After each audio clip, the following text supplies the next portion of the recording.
as well, maybe even a Bloodthorn. She's trying to farm up something with a Linken's. It could be a Linken's. So yeah, it could be a Linken's. I mean, sorry, with an ultimate orb. Yeah, so Hex is the most likely option here. Ooh. And Moon is down for 70 seconds. I think this is it. That was the game-winning kill. Ninja Boogie tanks a side blade for his troubles. Just casually walking by.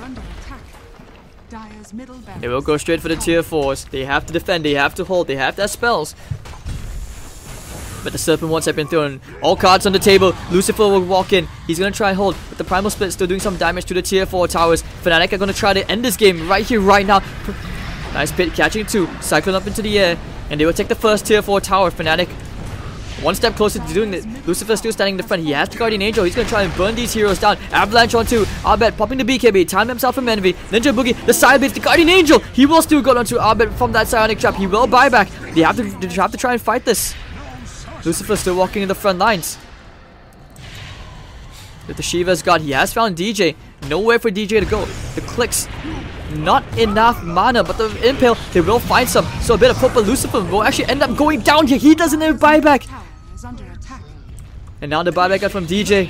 Mushi also about to get right kick here. 3 heroes down. Jabs, nowhere to go, nowhere to run. No money for buyback? Okay, he does. But the tier 4 tower still barely standing, and Mineski will call it 28-11 of a 21,000 gold advantage. 32 minutes in. Fnatic will move on one step closer in the lowest bracket.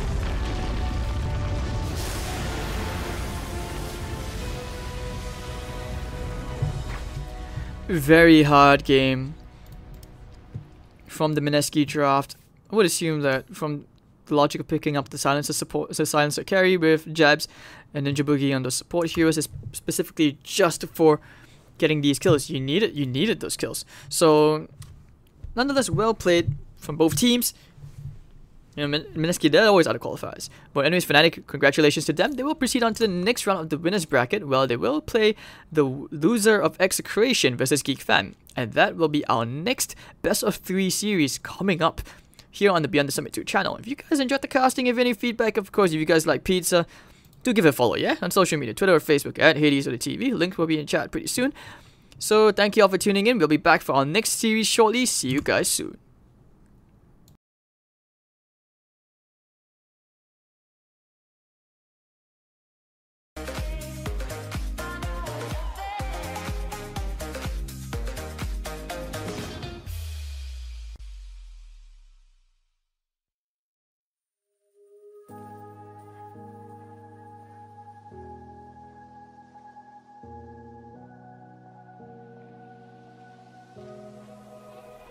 Run free and dive into the sky.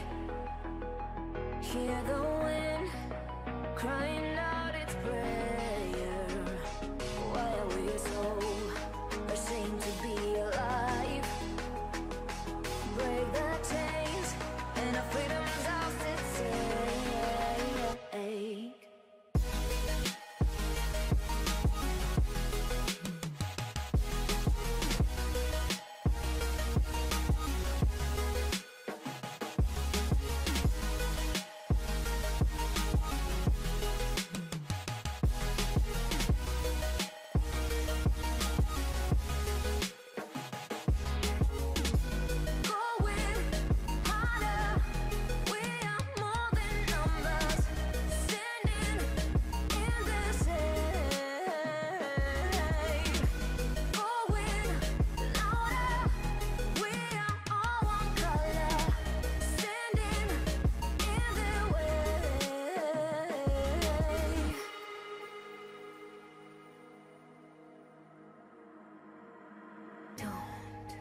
Look behind your back.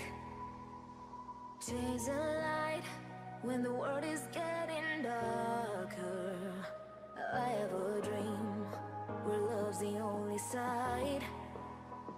So take my hand, join the army of the shadows.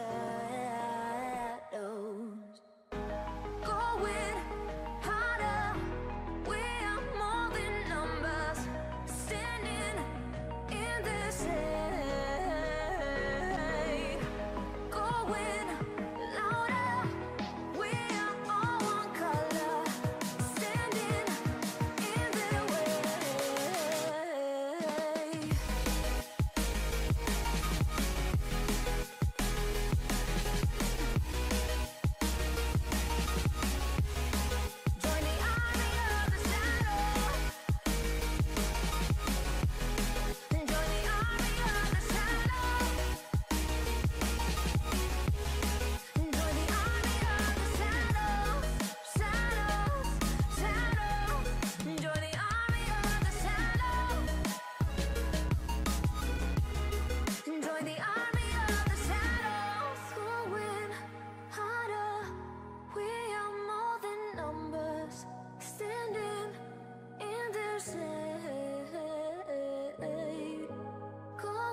phoenix, born from the ashes.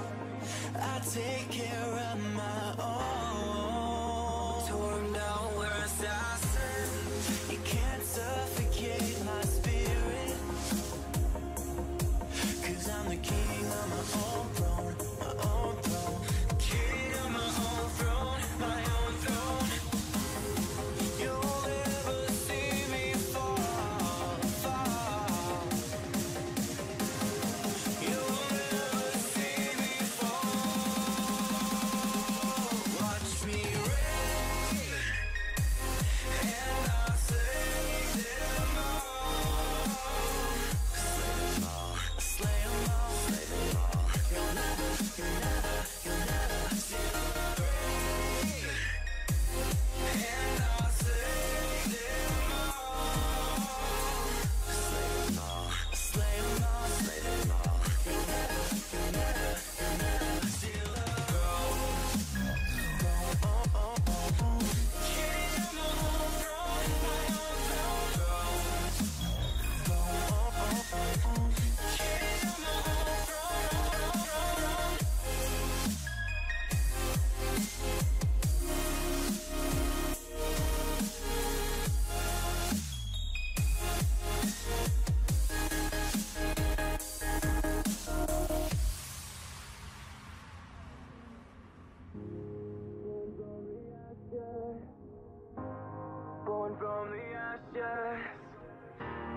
Born from the ashes, born from the ashes, born from the ashes, born from the ashes, born from the ashes, born from the. You can't suffocate my spirit,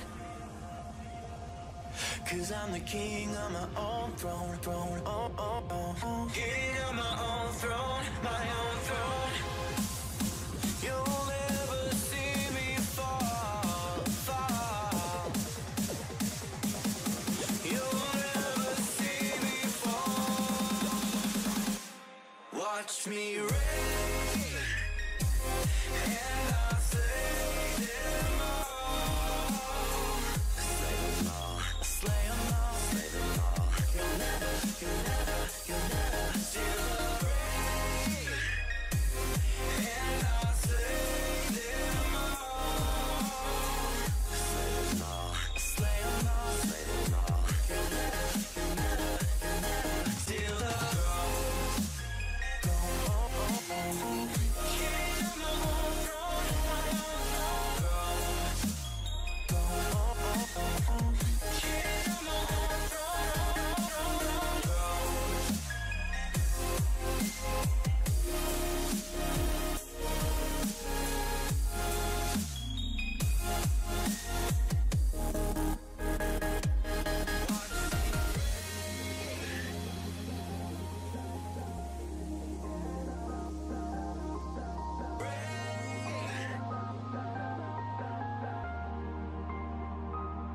Watch me reign.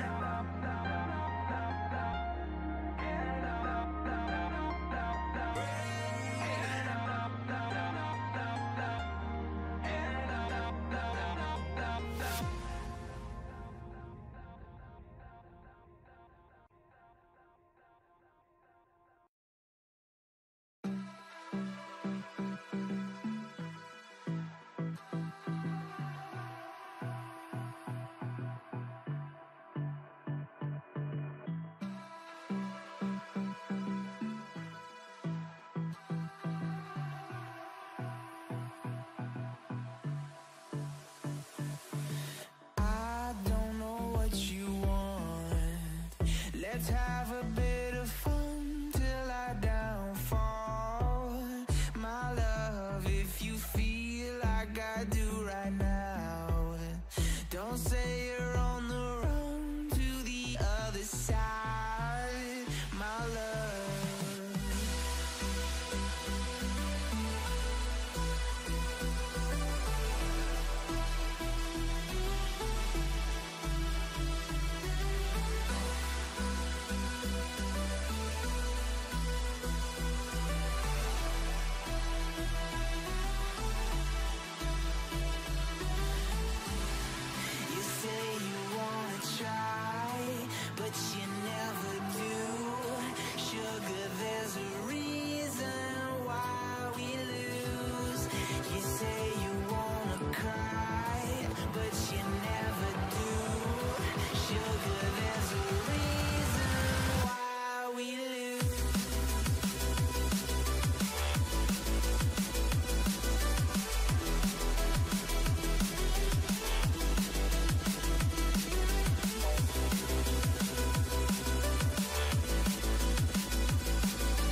Let's have a bit of fun till our downfall.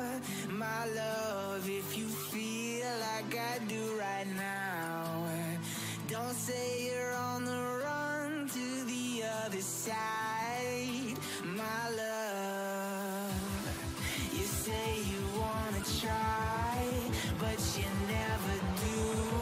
Sugar, there's a reason why we lose.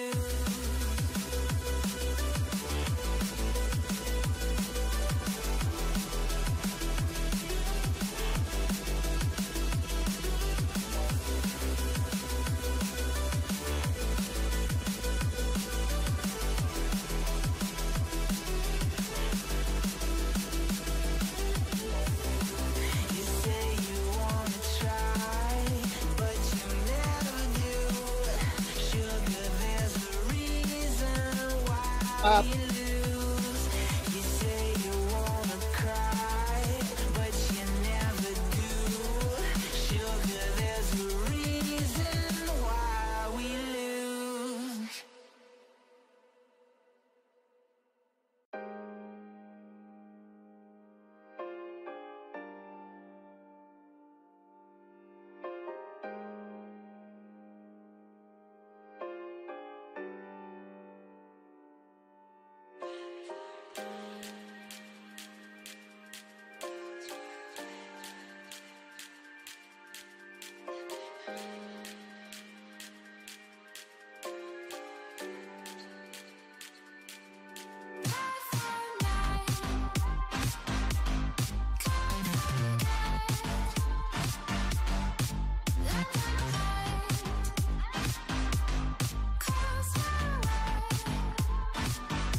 Welcome back, good evening everybody, and here we are for Execration versus Geek Fam in the winners bracket in this best of 3. So the loser of this will play against Fnatic tomorrow at 1 PM Singapore time, and the winner of this goes straight to the grand finals of the C qualifier. So here we are, pretty stacked game. So, alright, Okay, guys. Disruptor.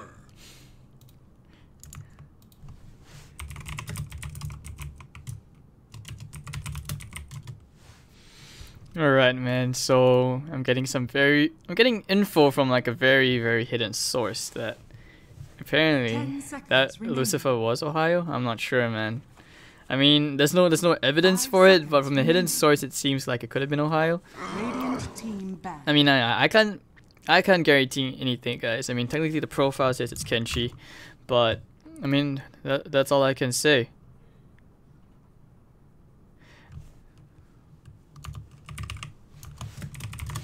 Alright, so here we are in Execration versus Geek Fam. I have to admit, I didn't expect that these two teams made it all the way to. Yeah, I didn't expect that these two teams would be in the winners bracket, especially since, you know, we're considering you're playing against two of the biggest names in C, Fnatic and Mineski. So here we are, and I hope you guys are ready for more GESC qualifier Dota. But more importantly, I'm hoping that we get to see some fun games here. You know, especially when you saw Geek Fam, you know, this very sneaky drafted against Fnatic yesterday, I have to admit, but they just banned out 6 off-laning heroes, which they were most afraid of. 5 seconds remaining. But nice. I mean, I feel like Geek Fam is one of the few teams which still utilize the Dark Seer. At the same time, for Execration, you know, with this huge roster change, Yash, Carl, Nando. Previously, who was it? It was like RR, who was now playing with Team Admiral. Who else was with them? Oh, Lumik. Who was the other support? I actually forgot. Sorry, guys. Yeah, Potato was playing off lane. James was playing mid. And then James got demoted to Execration Team B. But rumor is James is the one who's going to be playing Ohio in this new team, which was released by one of the Filipinos, one of the Filipino casters. So I think you had like Jules part of it as well, with Owa. And yeah, I mean, I can't really say too much, but Raging Puta, alright. So I've always been a fan of Bimbo. Like he's really good. I don't believe all the troll tweets on Twitter, guys. You know, Ice is like saying, I'm looking for team, I'll give 20% secret Ice. Oh well, man, oh wells. But Execration, Tiny, Nyx, and Jakiro, very tanky supports. I mean, Nyx and Jakiro standing in the front line so that basically you soak up the damage. Tiny has no base armor. It's pretty fun. But Geek Fam, they like to give Scumblue the Razor, Disruptor as well, very annoying hero to play against. Taking out the Tinker was a smart call, considering how it's just a pub destroyer. It's the cancel of the current patch, basically. So, no, those aren't standards, by the way, guys. This is Execration's new roster. So, alright. I think this is gonna be pretty fun. Like, I like the way Geek Fam drafts. It's very innovative, and I like seeing how I like seeing how these guys are. Like to discuss. Like, basically, when I saw them RG, the way they approach the game together it's quite innovative. So hopefully we'll see how this goes. Whether they'll be more consistent, will they grow as a team?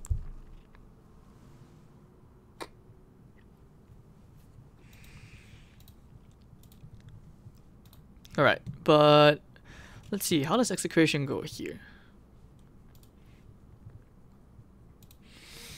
I don't know, I feel like Execration, they still have the options of picking up that Monkey King. I know they like the Monkey King. I feel like the Filipino teams, besides Mushi from Mineski, of course, you know, they're probably one of the few teams which still like to regularly run the Monkey King as a core.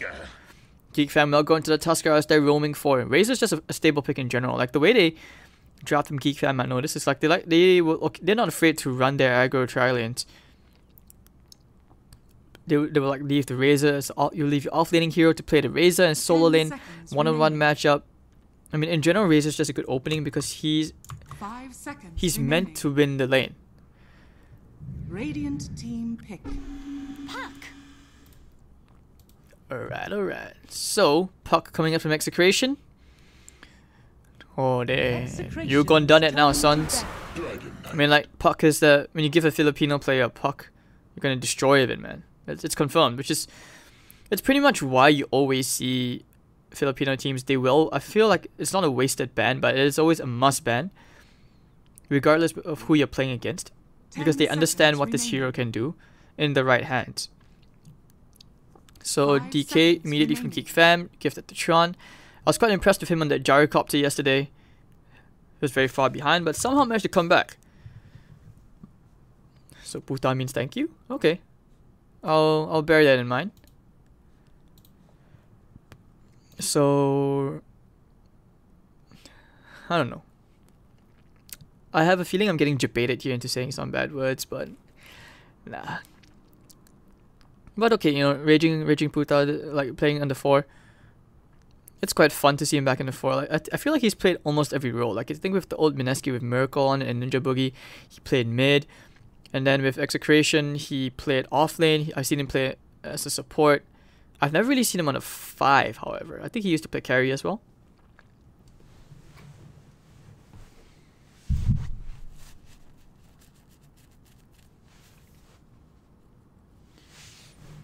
But pretty good. I think Execration, you're looking to ban out another offlaning hero. Radiant team ban. Yeah, Sand King is the ban. Tidehunter was in the pool, but I don't think they're too worried about that.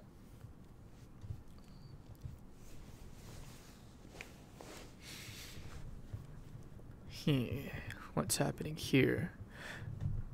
Alright. I think I know what's gonna come up next. 10 seconds remaining. Look, Geek Fam's gonna ban out like another offlaning hero. Or they could... I think they might even think about banning out a mid, because Puck can also go into the off lane. But I have to say, Carl has improved. Like, he's impressed. So they take out the OD, they expect the Puck to go into the off lane. Yeah. It's probably going to be like a Puck off lane. And the fun thing about watching Filipino Dota is that it's always so aggressive. These guys, they see openings, they're like, put the tank in his maul and just go, you know, 10 seconds remaining. You know, they just go full Davai. I'm hoping for that. With this draft, it's very fun, it's very funky, a lot of ways to kill people, lots of nuke damage. But I am worried, however, for their late game, which is probably why like the OD ban is pretty good. They could think about picking up an Invoker here. Synergizes quite nicely to Nyx Assassin. I'm kind of surprised, however, that Shadow Fiend still left inside the pool. Execration could think about picking that up for themselves.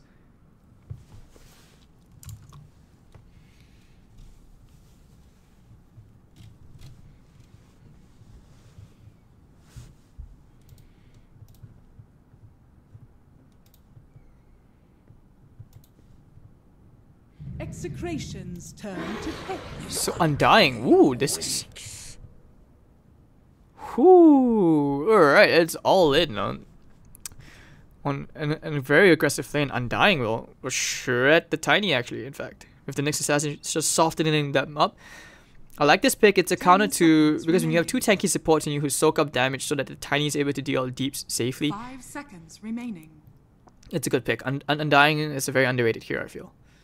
I mean, there were a couple of changes to the way Tombstone works and all, but that's because a few teams haven't really understood it yet. It's very strong.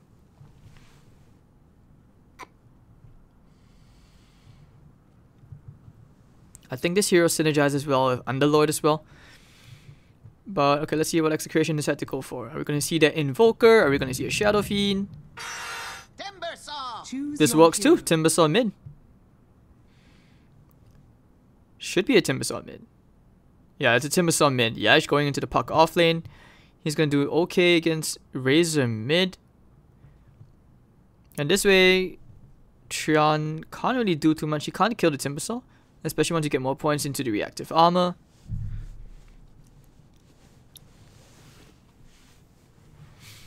But play hard on the Undying. So, alright, yeah, offlane Undying.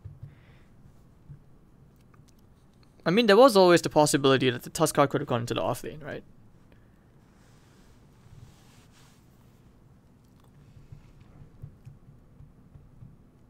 But now waiting for the Nyx to be picked up by Raging Potato. Considering the lanes, do they want to go for an aggro lane? 5 seconds remaining. I mean, I just know that you don't want to be... you don't want to be running an aggro lane into an Undying for sure. It's very, very hard, especially considering how Undying this thrives on getting all that strength. And then he becomes increasingly harder to kill while you guys are just like softening up.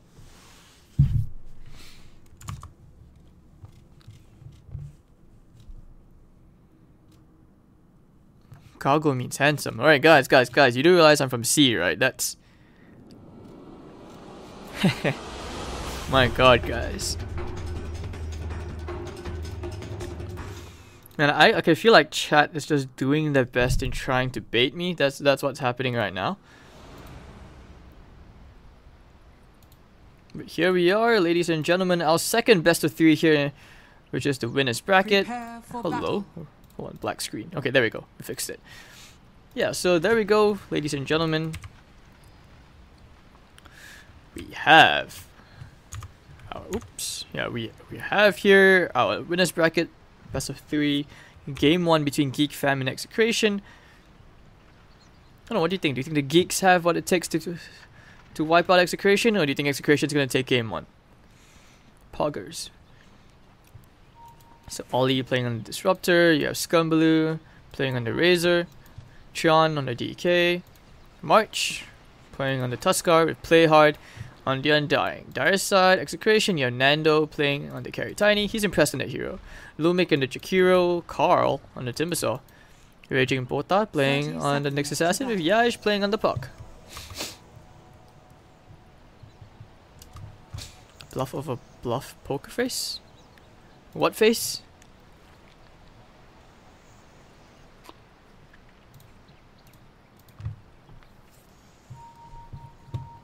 Alright, so I don't know, I like the Timbersaw pick. I think it's pretty okay. I haven't seen this hero in a while. The battle begins. Got it. I'll take that. Lots of pings. Are they gonna try for that very annoying creep pull?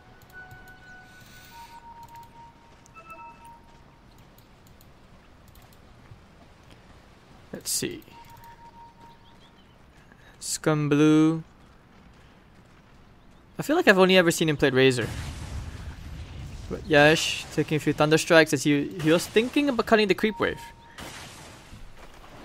You know, like tips on how to be a pro offlaner, pull the creep wave, get EXP, wink wink.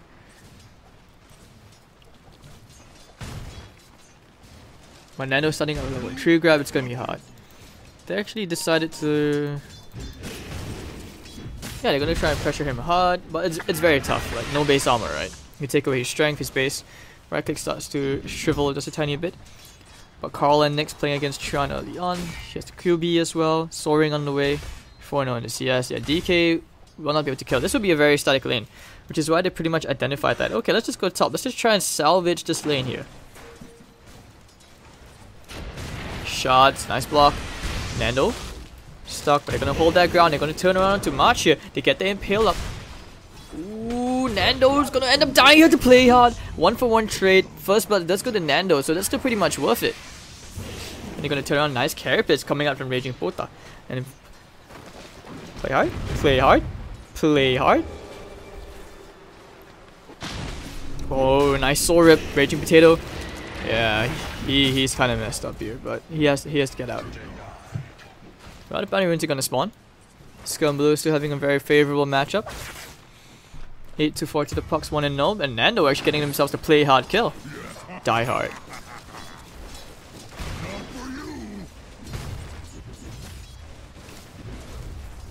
A gift from the Temple of Battle.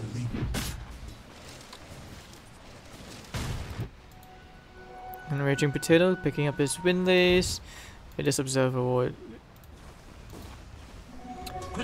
Well, it's a rough call. You know, you together with the Undying and Tuskar combo, they could make some nice meme plays, especially the Warrior's Punch.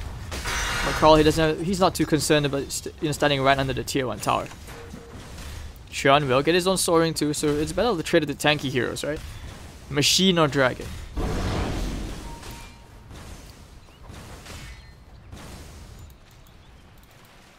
(17-0) to the 15-0. I mean, both mid laners are having a good time with the CS.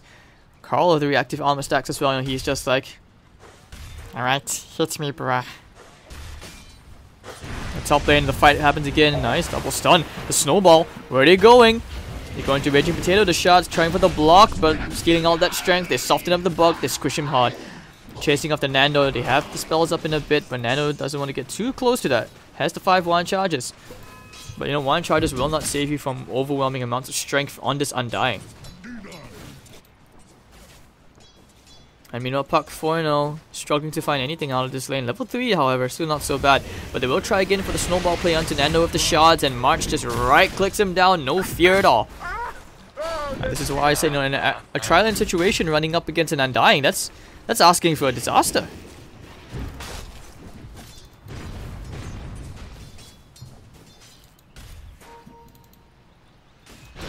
So the Geeks get a nice double stun out from Nando. They have the shots again, trying to go here into play hard.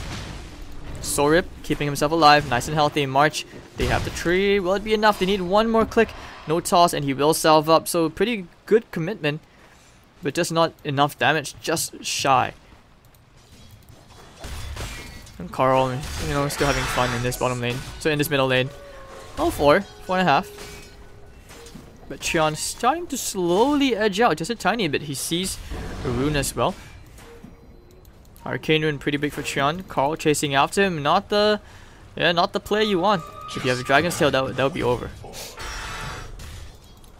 But the Willing Death just to soften him up. Also stats being stolen around this game.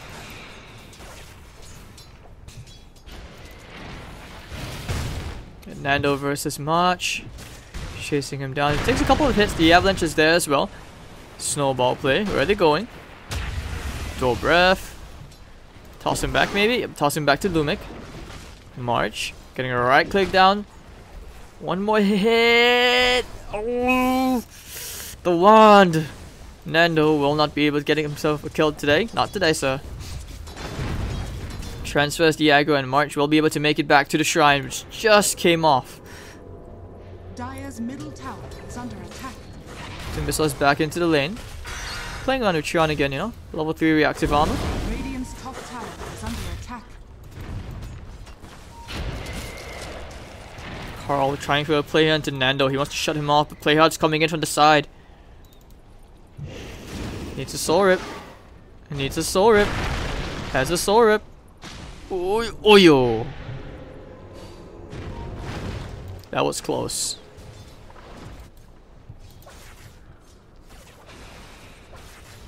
So the kills have kind of stopped raking in just yet. And on both sides, struggling just a tiny bit. Tiny is 29 to 9. I mean, it doesn't really matter if you for the CS, right? For the Tuskar and Undying, as long as you're like getting kills. And your levels. That's the biggest thing.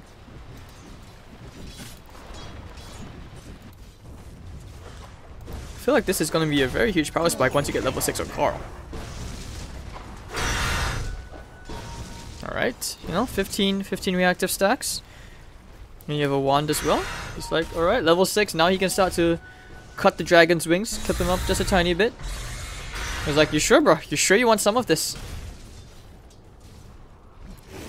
And top, softening him up. They have the avalanche on play hard. Right under the tower, they laid on the tombstone. Lumic might have to be forced to TP out. The shots to block him off, and they will actually take care of the tombstone because it is only level 1. And the toss back to the dragon. Play hard, getting hunted down as Carl actually gets a solo kill on the Tron. But no, a bit of help with Raging Bota. But now the snowball is there. Bring him, where does he bring him? Onto the creep, in fact. Both of them being saved. And now with the silence, they will actually find play hard. Looks like they find March to get the avalanche just in the nick of time. Just at the very tip. And March will actually get a right click down. And March is dead. Oh, yep. One more right click. Yeah, with the double kill. Very nice rotation for him and very worth it. Radiant's middle tower. You know, Scumbaloo gets a very, very free lane for himself. Right over in the middle lane, looks like they found themselves the Undying. Raging Bota doesn't want to go for that.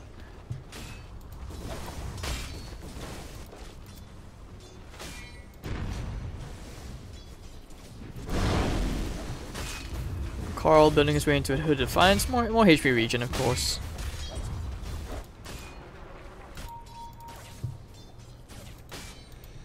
Play hard, getting scouted out by Raging Bota. Looks like they're looking for the stun. Should be a kill here. Yep, here comes the orb. Down he goes to Yash, picking himself up a very nice kill. Scumbaloo is coming in as well with the plasma field. TP out from Carl. Ooh, the brief fire from Tron, just enough on Carl.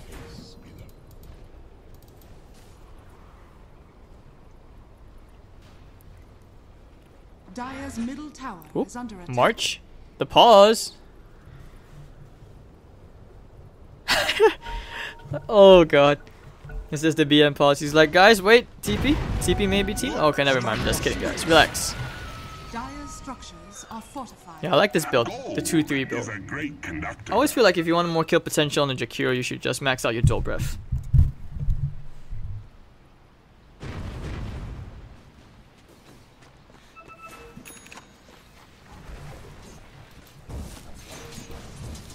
But big kill nonetheless. Portal will just happily lap up some solo EXP, whatever he can out of this lane. Yash waiting for some level 6 plays. Scumbaloo chasing after him, using the coil as well just for good measure. Otherwise Scumbaloo might have just dived for that kill. He had a salve as well.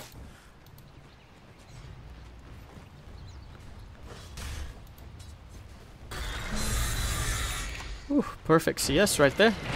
Oh, Krigasm. Dire's bottom tower is under attack. Alright, so March. Phase boots. Radiant's middle tower is under attack. It's tough. The Undying effect is starting to slowly pale. Level 2 Tombstone. Carl just diving behind the tower. Creeps and not hitting. I mean, he's okay with this, right? He can tank the tower. Full reactive armor stacks.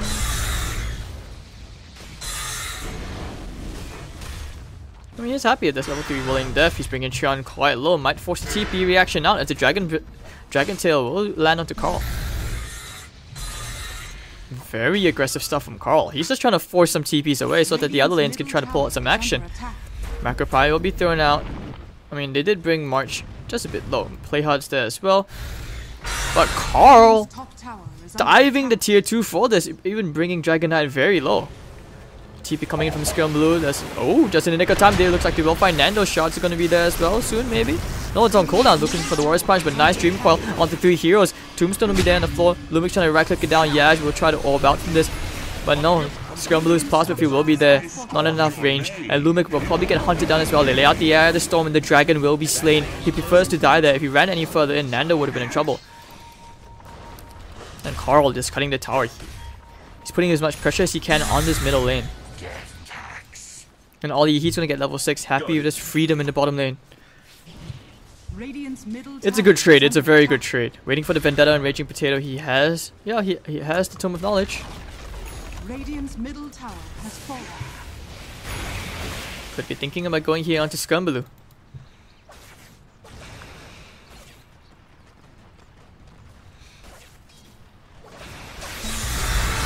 Looking for the static link. Tries to Timber Chain away, the double impale coming out from Raging Potato. Vendetta's away and the TP coming in from Ollie. He has the glimpse. If he had vision on Carl, there would potentially been a dead Timbersaw. But top lane, they're just keeping them busy here. The Tiny not able to shine just yet.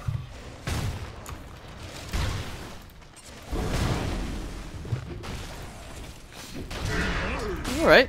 Stun up to Nando. They lay down the Tombstone as well. Macropia is there. The body blocks from Chion. They get the glimpse into the kinetic field. And Static Storm. Nando is probably dead. March coming in, finishing off the kill. Raging Potato, he's trying to take care of the Tombstone. It's going to be kept alive, but just a tiny bit. The Warrior's Punch will be there. Raging Potato going for the stun. Trying to stun up the Dragon, but the Dragon is just too tanky. 2 heroes dead on the side of Execration, and Geek Fan will try to pursue for more. The Orb forward perhaps has the coil, only finds one. It will be Playhard who does go for the TP out. Ollie, with the safety of the kinetic field, will save his teammate's life. And they will try for the tier 1 push. Radiant's top tower is under attack. Carl, very fat. Will build his way into a Bloodstone. Geek Fam, they can contest the tower if they will so desire. But with the Dragon form, very, very hard. Not worth the effort, and they will actually just back off to go back to trying to farm, as the DK form has a quarter of his duration left. Radiant structures are fortified. Radiant's top tower. And he does not know that he's being stalked right now. Alright, he's starting Kinrun, Raging Potato. Who does he actually want to try for? Does he try to go for Scumbaloo? I mean, on the top tier 1 did fall.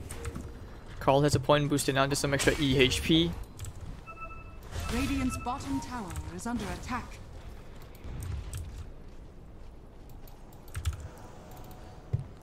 So Carl picks up a bracer, Windlace, drums on the way perhaps. Emphasis on trying to fight. They see Tron, gets the orb out. Some extra damage with the silence as well. They bring him quite low if the Dream Call being popped as well into the Macro Pyre. He might actually end up popping the Dream Call damage here at this point. Oh, nice Static Storm. Tron, ready to turn around. No, the stun up from Raging Potato will be a 1 for 1, the 2 for the 3. And of course, with the zombie hitting on Raging Potato, is that a bit of a slow? Never mind. But of course, Carl's still pushing out this bottom lane, to this top lane. Bottom will face a bit of trouble here from Nando, but Scumblue is back in already.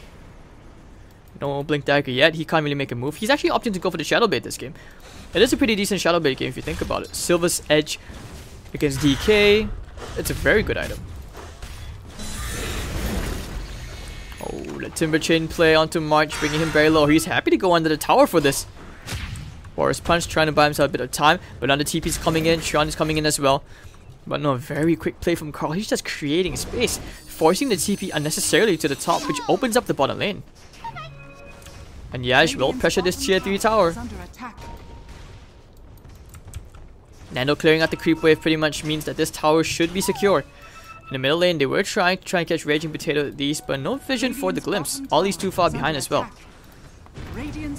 So they will take this tower. Dire's structures are fortified. Regeneration. So tier 1 tower going in the way of Execration. They will try to hold this middle lane. Oh, the glimpse back from Carl. Trying for the Timber Chain play. Successfully makes it back. Hello, sir. Back into the party. Oh, that was fun to see. But okay, I was having a visual bug. Tower is under attack. Radiant structures are fortified. Oh, I wish I had followed the hero specifically. That would have been fun to watch. A Raging Potato, Vendetta up. Yep, they have vision. They know that he's in this. They could set up for potential trap. Do they have detection? They have a sentry. Potato, don't do it. Don't walk up those stairs.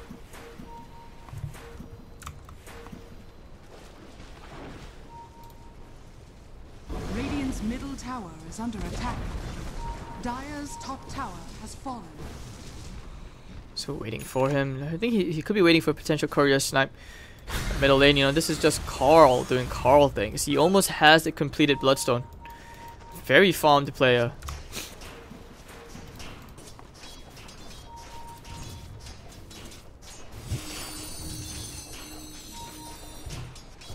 And now the smoke gang coming out here from Geek Fam. They will try to pressure, get at least a pick up before they can try to transition this into a tier 1 push. Chasing up to the top lane. They actually might find Raging Potato. Not the biggest kill, but they will take it nonetheless if they can secure themselves that kill. Execration, well, they're not too concerned. They're not too worried right now. Very tanky. The Raging Potato, the snowball players there. They want to try and chase him down. They pop the dust. Raging Potato should be in some trouble. They have to glimpse back. Maybe tries out the optimistic TP. Never mind. Glimpse back into the Dragon's Tail. Sean will get himself the Raging Potato kill. In bottom lane, TP's coming in. Static Storm perhaps. Ollie's waiting for it. He has the glimpse. 2, 1. They have the vision. Glimpse back. Ooh la la. Hello, Sir Yash. Nowhere to run. And of course, with the Warrior's Punch, Scumbaloo will clean up the killing spree for him. And the Geeks are finding themselves some nice momentum. Although Execration still maintain the net worth advantage of Timbersaw trying to complete his Bloodstone as quickly as he can. Hello, sir. Nando. Getting a quick Ollie kill. That was the debut of the Shadow Blade. Most unfortunate when your supports are walking around and there's this like super strong ass Tiny who just clubs you and tosses you in the air like a toy.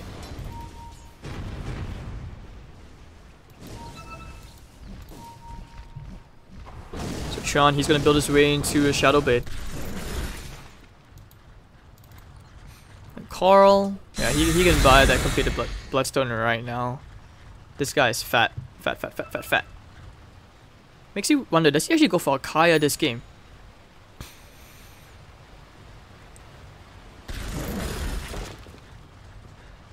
Remember the good old days when soaring used to be part of a Bloodstone? Buff Lina. Tron. Ooh, nice job at the Carapace. Do they have enough damage? Chakram is there. Stopping him in place. They have the Timber Chain. Do they want to go for this? Ooh, he's off the mark. He might be in some trouble.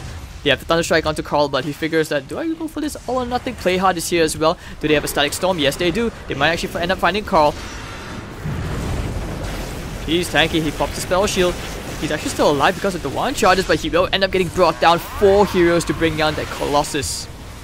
And Nando will find himself one more pick-off, which will be March. So this will be a tier 2 tower. Very quick response from Execration. Understanding that they didn't have the numbers, but Raging Potato, Raging Pota. Yeah, I'm pretty sure he's dead. And Scumbaloo finding himself another kill. Dominating streak for the Razor as he will get closer towards that Sanj and Yasha. But tier 2 tower bottom lane falls means that the map control, is still in favor of Execration. They have taken so many towers.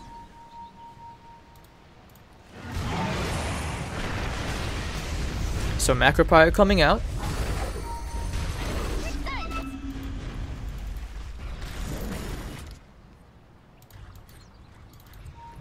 So Timbersaw, Pipe on the way.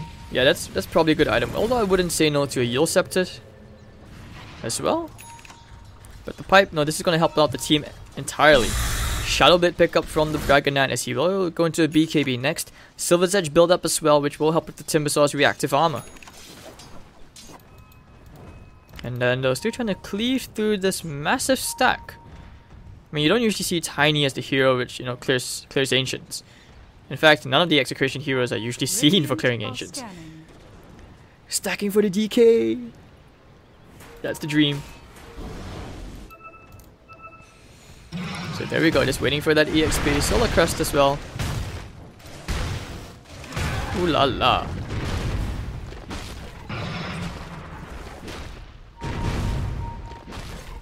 And Lumik is like, hey, don't AFK, man, hit the one I Solar Crested.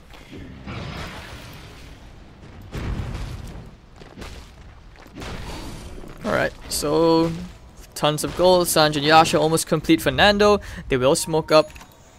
This could be a good movement, but unfortunately the only target which seems to be in their sights is Playhard. He's going to try and go for a stack. Immediately blinking in with the coil as well. Playhard probably in some trouble. He's going to try and keep himself alive with the Soul Rip as well. Simple HP, but tossed up into the air, he will fall. March and Ollie are there, might find Yash. The flank coming up from Tron from the side. Might be able to cut off Nando. Yep, he goes right there, gets the hit up with the Dragon's Tail onto Nando. Scumbaloo is here as well. Nando will go for the TP back. And actually, will he survive this? No, the glimpse from Ollie in the nick of time. So it's going to be a 2-for-1 trade. Warriors Punch as well onto Raging Potato. Nowhere to go. Trying to stun, but never mind. It will be a 2-for-2 as Execration. What seemed to be a very good start. No glimpse. And Geek Fam lose only their 2 supports as the carry and Execution will be brought down. Carl with the double damage. Just saying hi to the dragon. Dire's middle tower is under attack. Dire's structures Yeah, are fortified. blink. He's TPing mid. Looks like they don't want to give away this tower. He could be thinking about it. Oh, I tried for the deny. By Carl TPing, and now they want to go. The silence comes out as well. The Dragon's Tower March trying for the snowball for the extra damage. He needs the Warrior's Punch. Has it off Colin a bit. Ice Path coming out. Will trap March. March will go down in the Macropire, and he will finally tick down to Lumik. So Carl and they want to try and fight here. Oh, Yash. Jukes, the Static Storm will be thrown out. Actually, no, he blinks out in the nick of time. Lumik's still going to try and hold his ground as Tron will right click down Lumik. The Impale coming up from Raging Pota. Well, it's not going to be enough to try and secure him to kill. And now they use the coil, which just came off Kun. Now Scumbaloo breaking the coil, the glimpse back, and he's actually going to be okay. Raging Potatoes to marching forward. They see Playhard. The zombies are spawning. It's the Walking Dead. Carl going to try and hold his ground. He wants the Bloodstone charges, Timber Chain forward, but he's giving away too much damage to Scumbaloo. Raging Potatoes still forward. The Connect Field will be there to help them disengage. And they will be able to take this very nice tombstone. Nice chunk of cash. Looks like they found one. It will be Playhard. He doesn't have a 4-staff. Chakram will be there, and Carl will secure himself a kill. One more Bloodstone charge.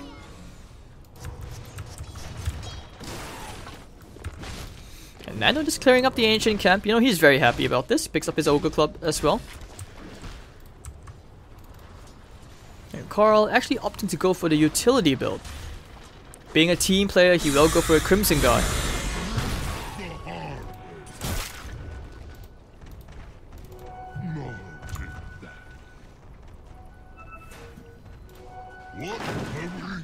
Alright, so hard game, hard game. But still very intense. I mean, we're 22 minutes in, we have 30 kills on the board, 16 to 14. Execration maintain a net worth advantage. It's over 6,000. Trion gonna pop the dragon form just in case. BKB still not yet completed. And Nando and Lumic, will they try for a smoke? They don't have any smokes on them just yet.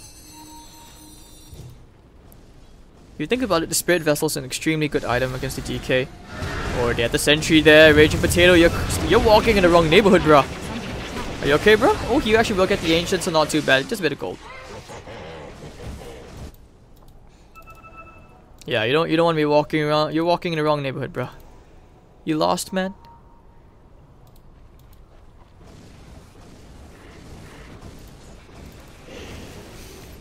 Solar Crest? Oh, so Spirit Vessel. Yeah. What am I saying? So you're gonna have the Vanguard on the way for Carl. Would have liked the BKB. Wouldn't say no to that. But Disruptor actually gonna complete that Glimmer Cape. He needs the gold for it though. GPM talent? Yeah, not yet. Lower 20. You know, every single support player out there, as long as if there's a hero you like as a support, you're definitely going to try. Like, you're gonna be like saying, oh god, Ice Frog Sama, please give me a GPM talent. Okay, Scumbaloo. The Storm has been procced. Now at a standstill. Geek Fam will retreat from the river as they don't want to try and fight this. They know that the puck could easily initiate the coil. And you don't want to waste a Static Storm just for a puck, just to make sure you stall the momentum of that fight. Invisibility. Alright, Carl. Now you'll start chipping away onto the tier 2 tower.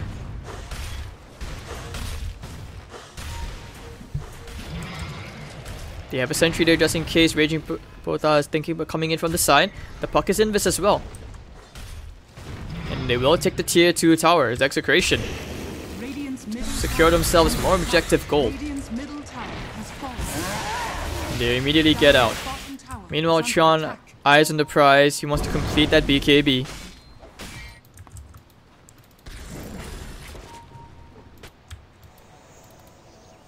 Yes, Shield Scepter almost done.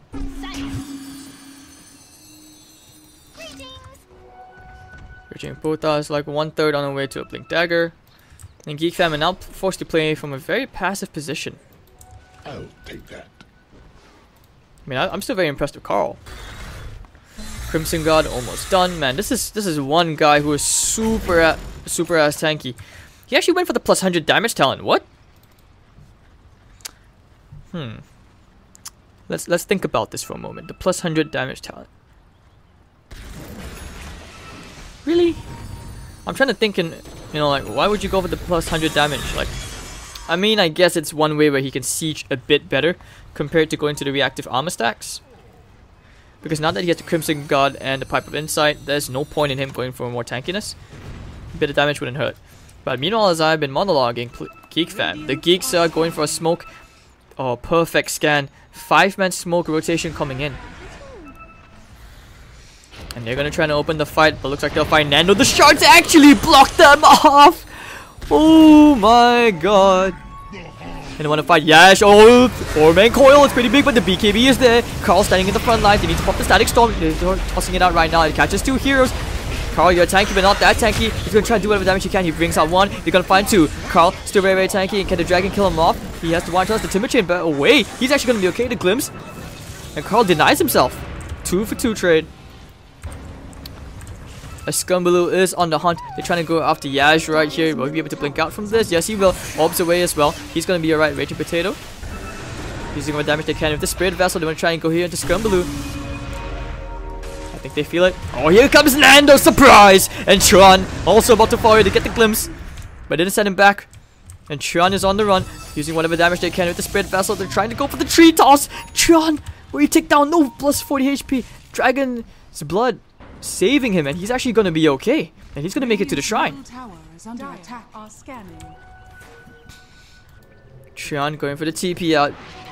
They don't want to take the risk of going to the shrine. That would have been the obvious play. In execution, they are doing pretty well, I have to admit. Excuse me. So Tiny has a BKB. Actually didn't go into the Sanjan Yasha.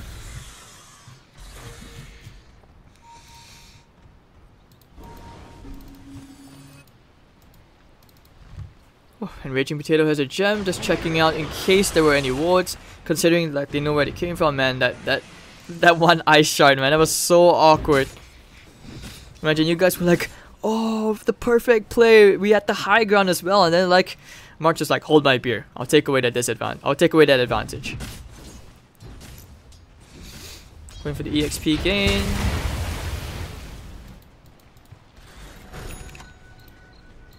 I mean, there is a very distinct difference into when you would prefer GPM over 48% EXP gain. 40% is a lot compared to the 90 GPM, which is like AFK, perhaps you like by observe, like yeah, one observer ward.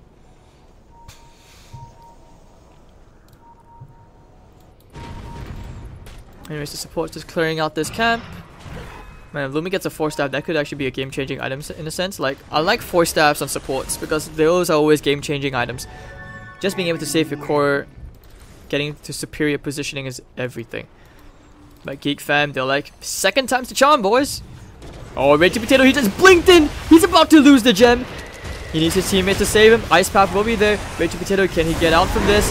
Oh, the gem, the gem. It's gone to the DK and they will look for more. Hunting after the dragon. And they will slay him. Goodbye, Lumic. And straight into the Roshan they go. Roshan was like, yep, I know. Bottom lane's getting pushed out just a tiny bit, but it's nothing of concern. Carl's coming in. They may be thinking about trying to do this Roshan. It's falling very slowly. Carl fearlessly walking in like a boss. He's like, whatever, bro. They need the coil. Timber chains away. They have the glimpse. Do they have the static storm? Yes, they do. But will they be able to trap him? There goes the coil. Only onto 4 heroes, but the BKBs are there. Carl not able to do anything. Looks like he's about to go down, and so will Yaj.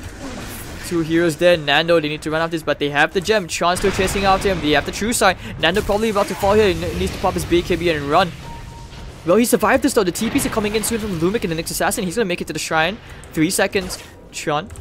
No, Tron is not there anymore. Nando, Shadow Blades away. They have the static link for damage.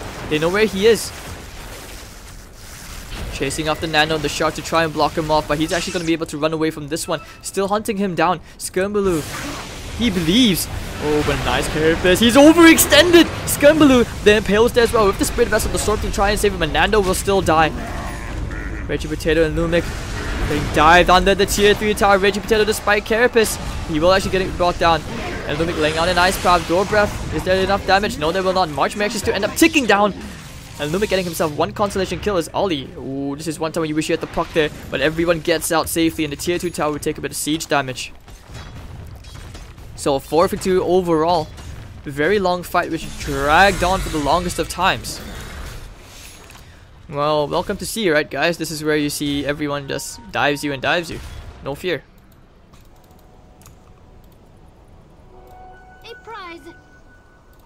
So, what a game, I have to admit. I mean, Tron making the right decision. He's like, alright, you guys want to dive? Go ahead. I want to farm.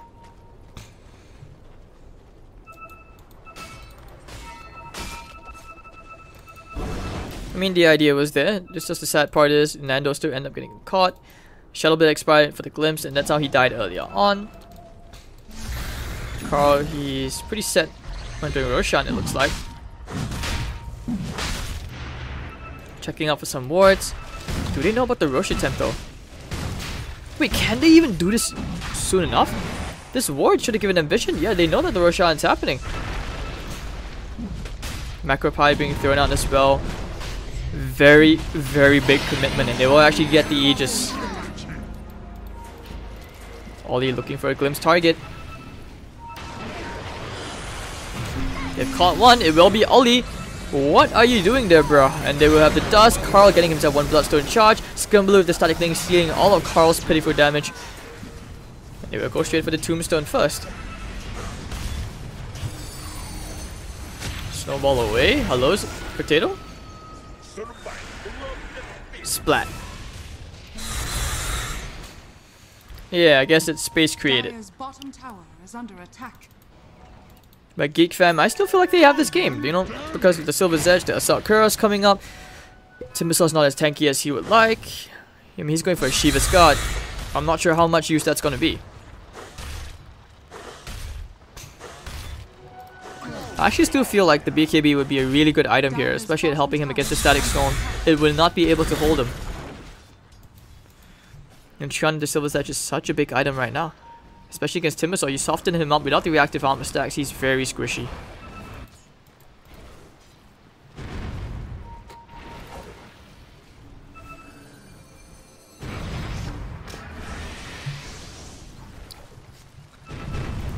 And Mr. Lumic going for the Aghanims. This guy is going for the big plays, man. He's going for the big fire.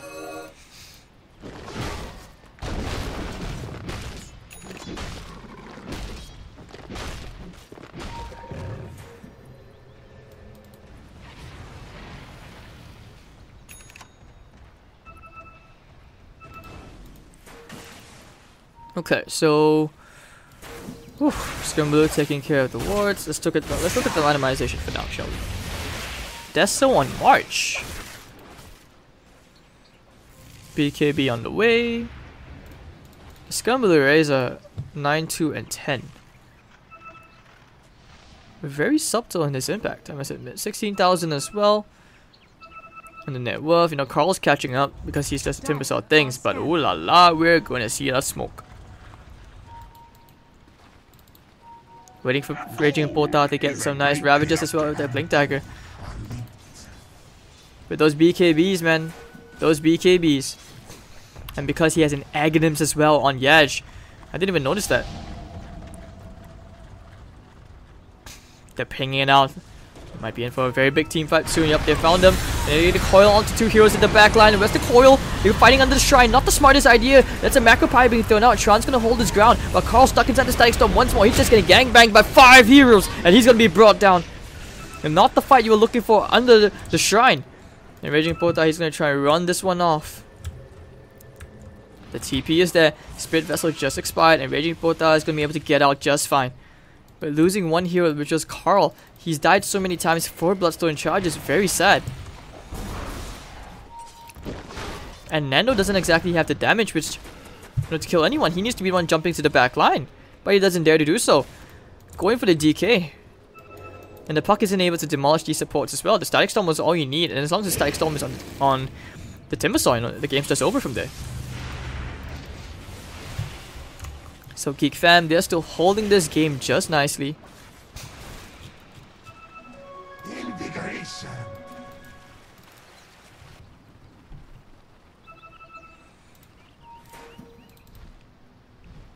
I mean, this is where you start to see the appeal behind the Aghanims on Lumic, so that you can at least get the Macropile long enough when the puck jumps to the back line. Your range just isn't long enough. But he goes to the Glimmer Cape instead, another defensive item to try and help this Timbersaw.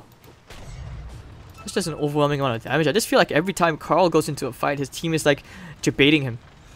And meanwhile, you know, the Tron DK, 150 GPM talent instead of the Dragon's Blood. He figures, why not, right? He doesn't feel like he doesn't need to be tanky enough. He just needs to be able to dish out the deeps. And with a steady flow of income. Oh, going to the back line. Looks like they will demolish that one Undying. That's a nice Static Storm, trapping 3 heroes. They will take care of the tomb. Tron's coming in with the Silver's Edge.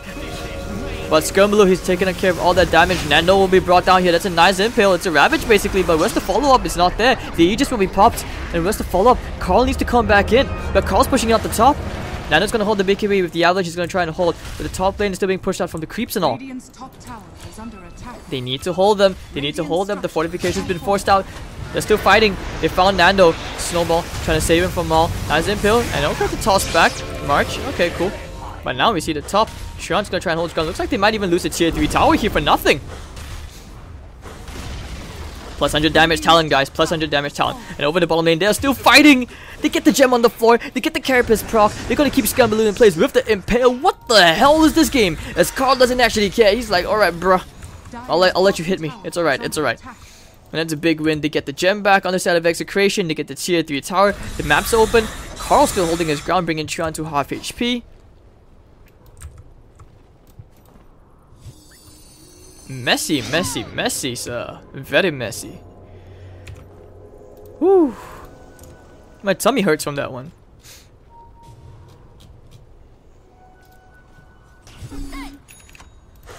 And Timbersaw will go into a low sword. This picks up his boots of travel first, which should significantly improve his global presence. But hey, that plus 100 damage talent, if he went for the reactive armor stacks, this tower would not have fallen, I promise you guys that.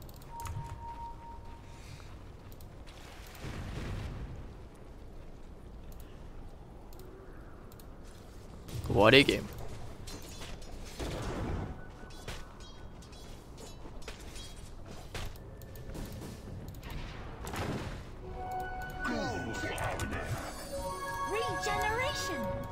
But what a fight. I mean, you can see the execution at that point. They're like, okay, let's just slowly kite them around.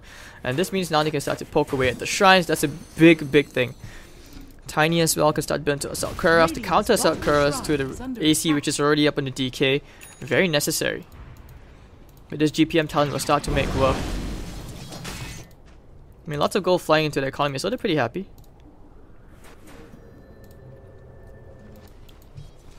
Anyways, Raging Potato, more tanky items, just more mobility items, just to play around with Geek Fam.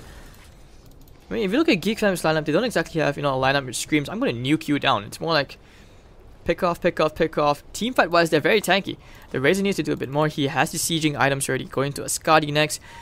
Wouldn't have sent, you know, to a Silver's Edge of his own as well.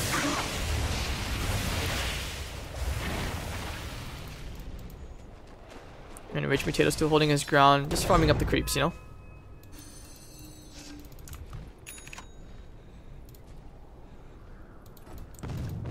I mean, I have to be very impressed. I'm still stunned that your Timbersaw was basically just like, whee, you know, Alliance is back. Who knows? Maybe this could be Bulldog's new hero. The Rat Timbersaw. Who knew? Radiant are scanning. Using the scan, the ice path is there. It won't catch anyone. Scramble with the BKB. Snowball onto Raging Potato, and looks like he will actually end up dying. The 4-step from the Glimmer Kip away will not save him. And I want to try and hold that gun, but Lumic is caught by the shards. Lumic is dead. 2 supporters down instead of Execration, and Geek Fam will be happy with that. That was the smoke they used as well. But checking out the Roche Pit, it's not up yet. 2 minutes and a half. And Execration, well, they have no choice but to back off. They do not have the numbers advantage to try and force a fight.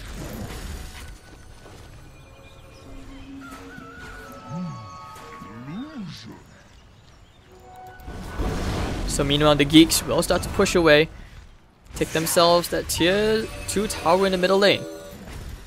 As Nando and Timbersaw are just like rat. Dire's middle tower is under attack. They're gonna rat. Carl gonna cut the creep wave as well together with Nando. So a bit of pressure out here as they need to defend this. The card is there. Dire's middle tower is under attack. Wait, does he have TP? He doesn't have a TP! Oh shit! C9! Guys, C9 is happening right now. If they Eye of the Storm Egg, that's gonna be the tier 3 tower, potentially a lane of Rax. Aghanims dream quite low right now, hold that gun to Static Storm, and down goes Yash! Woo! Yalul! Carl gonna try and finish off that one support, but you know, Geek Fams are like, alright, lane of Rax, free lane of Rax, and the Dragon's gonna be cut down as well. And Carl, him against the wall, Ollie just cutting him around, doesn't actually care. March is gonna TP to the bottom lane as Nando actually gets the Rax trade. No way, and March will not be able to get in range for the Warrior's Punch. It's gonna be a melee Rax for melee Rax, and Carl's like, alright, wait for me. And now he doesn't get the Tombstone, but he does get the cards, keeping the range Rax alive. And now you have an Orchid on the DK, Bloodthorn on the way up. I have... This is a... I don't even know what you would classify this game as right now. But I did promise you guys this would be a good game. This is a very clowny game, in fact. Net worth doesn't win you the game. He's found Tron. They have a sentry there. Oh dear, they found him. Clicky, clicky, clicky. Can they kill him off? March and friends, they kill off Raging Porta. And they get the glimpse back. Connect Field will not be able to hold him in place to get the Avalanche Toss combo. And run indeed. You need to run, Nando. Tron is on the way. He has a Dragon's Tail. Carl is there as well with the Lotus Orb. Dragon's Tail. But the stun on the BKB, and Nando's dead. No buyback for 80 seconds. They can actually just go straight for the tier 4s, I feel. Well, they can just take the safe option, go for the shrines as well.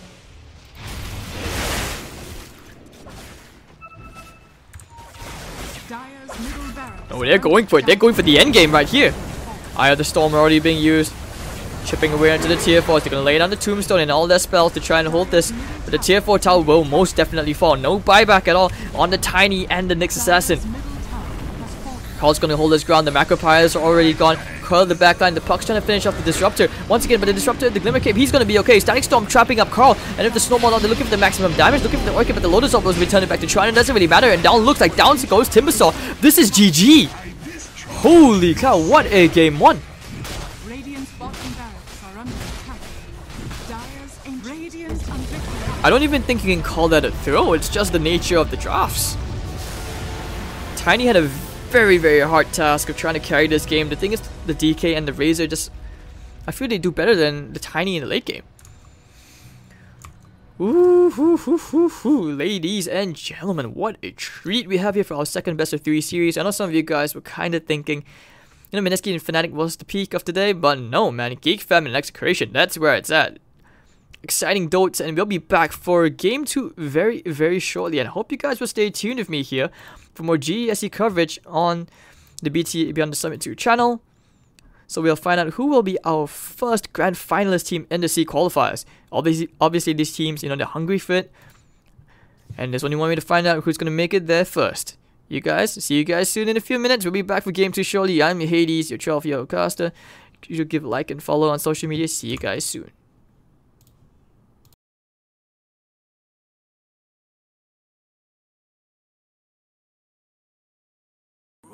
Those eyes kept following me. Something popped in my brain. Oh, baby, only you I see. Feels like I'm going insane, and only you can save me. Feels like I'm drowning in ocean's blue. Baby, come on, baby, come on, let's go. I'm losing control of the lights in this space. Keep jumping around, all I see is your face. Now you're moving closer, no time to escape. Your hand on my shoulder shoots me into space, and I can't deny how badly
paradise, standing up a mile high.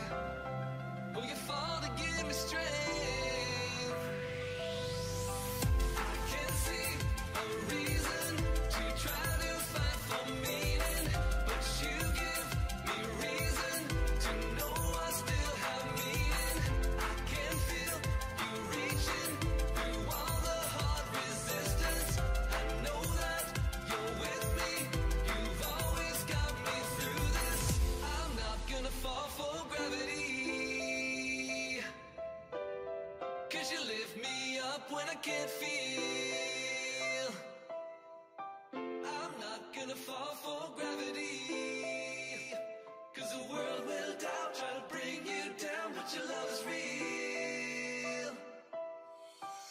I can't see a reason to try to fight for meaning, but you give me reason to know I still have meaning. I'm not gonna fall for gravity, 'cause you lift me up when I can't feel. I'm not gonna fall for gravity.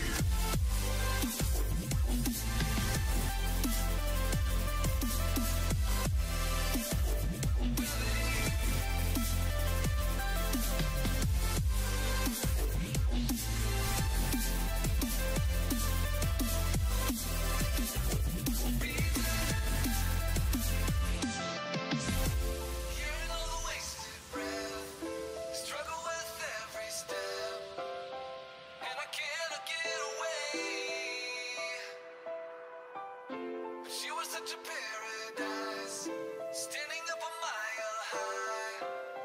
Will you fall to give me strength?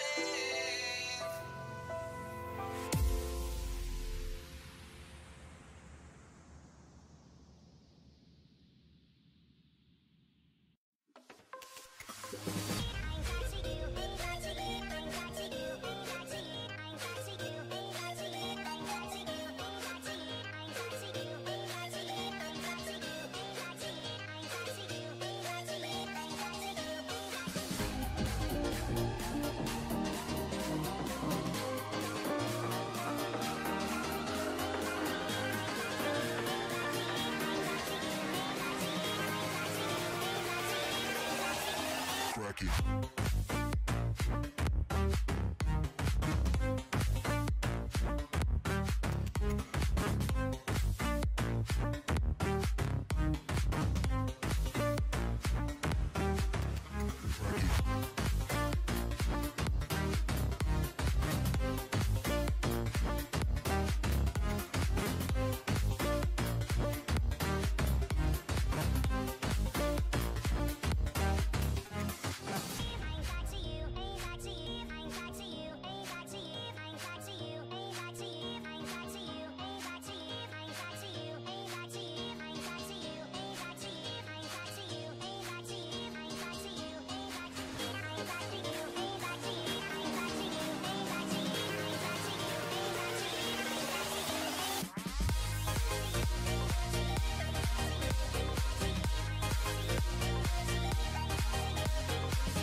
Cracky.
Dire team pick.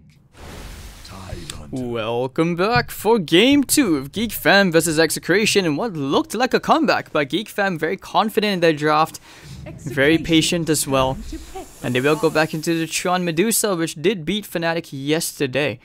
And here we are, guys, Game 2 in the GESC Winners Bracket C Qualifiers. Well, your favorite 12-year caster over here, Hades, and Execration, well, they have an uphill task. Seems like this time they will actually end up giving Carl the Shadow Fiend. He had a very good game on the Timbersaw. He has impressed continuously. But it feels like, at least with this roster, they have struggled to really find specific safe lane heroes, especially for Fernando. But Geek Fam opening up strong with the Nyx and the Shadow Shaman support duo. Could be a Nyx offlane as well. I was quite a fan of seeing the Undying and the Tuskar together in the offlane. Worked out quite nicely, in fact. Sure. And at the same time, I have to say, like, I'm liking this Geek Fam improvement, like the way they've played. We have seen different versions of Geek Fam. But they're doing pretty good. Alright, so hope you guys are doing Gucci. Yep, sorry about the delay earlier on. I needed to rush to the bathroom. You know, it's kind of tough casting a couple of BO3s consecutively, and you don't really get a break to eat as well.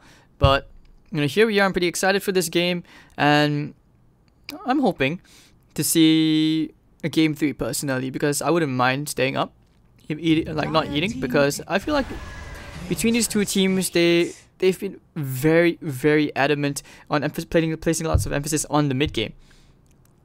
Like Geek Fam, somehow they've always been able to drag the games out. Lots of faith in their cores to pretty much carry them to the late game. And the supports as well, they're very quick at identifying what they needed to do. The Disrupt Ollie, he's made some game-winning static storms in Game 1. But Execration, they're looking very scary. Once again, a negative armor strat. We see this from Mineski as well. Venge and the Shadow Fiend. Not to mention when you open with Clock and Shadow. And Geek Fam, it's too late to probably pick up a Bane. I mean, they could think about it. But will they? We shall have to see. I mean, this is what, for example, like Fnatic does, right? You put Pyli Die going down mid, and you take it together with whatever hero, so that's where you would destroy the Shadow Fiend and feeble him, and he basically couldn't last it for like the first few levels. And okay, but Terrorblade pickup from Geek Fam, this is very strong. It feels like a bit of a mix, like Geek Fam, they found their style in their draft, and they like to merge it together with how TNC would draft as well. Like for example, in the TNC, they regularly pick up the Terrorblade.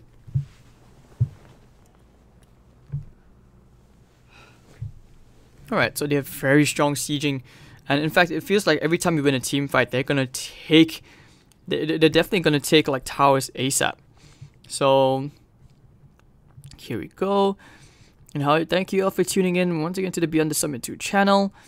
Appreciating you guys. So let's see, how does it go? Whoopsie doozy. I'm thinking Geek Fam, they need someone tanky to stand at the front lines, or someone who can fight with the Terrorblade. I mean, Assassin does it pretty well. They could also just get a utility hero like a Darkseer, some extra team fight.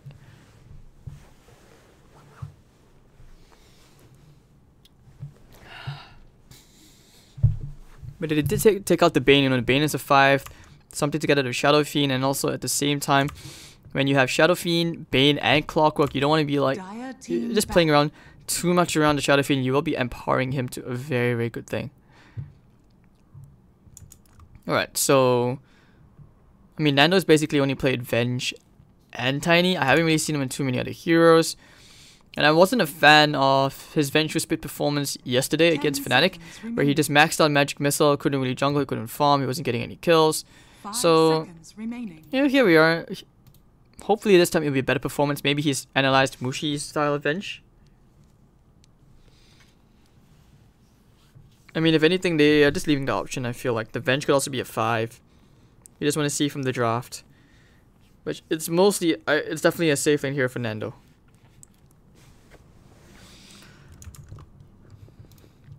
So how are you guys doing? Where are you guys watching from? Just order food. Yeah, I probably will. I'll probably like get McDonald's at like 10 p.m. But I do appreciate you guys tuning in. Let me know where you guys are watching from all across the world. Are you guys from C? Are you guys from the unlikely chance of perfect world? Are you guys from NA? Are you guys from EU? Thank you all for tuning in. It's not every day you get to watch your favorite 12-year-old caster, Kappa. But, alright. Execration, I'm liking this game plan a bit more. They're definitely getting a draft they're more comfortable with, but they're on the clock. Because when you know, Venge doesn't exactly carry the late game against a Terrorblade and a Medusa. Because Terrorblade just hits way too hard. Unless you can successfully like Silver's Edge and just like find the right TB every single time.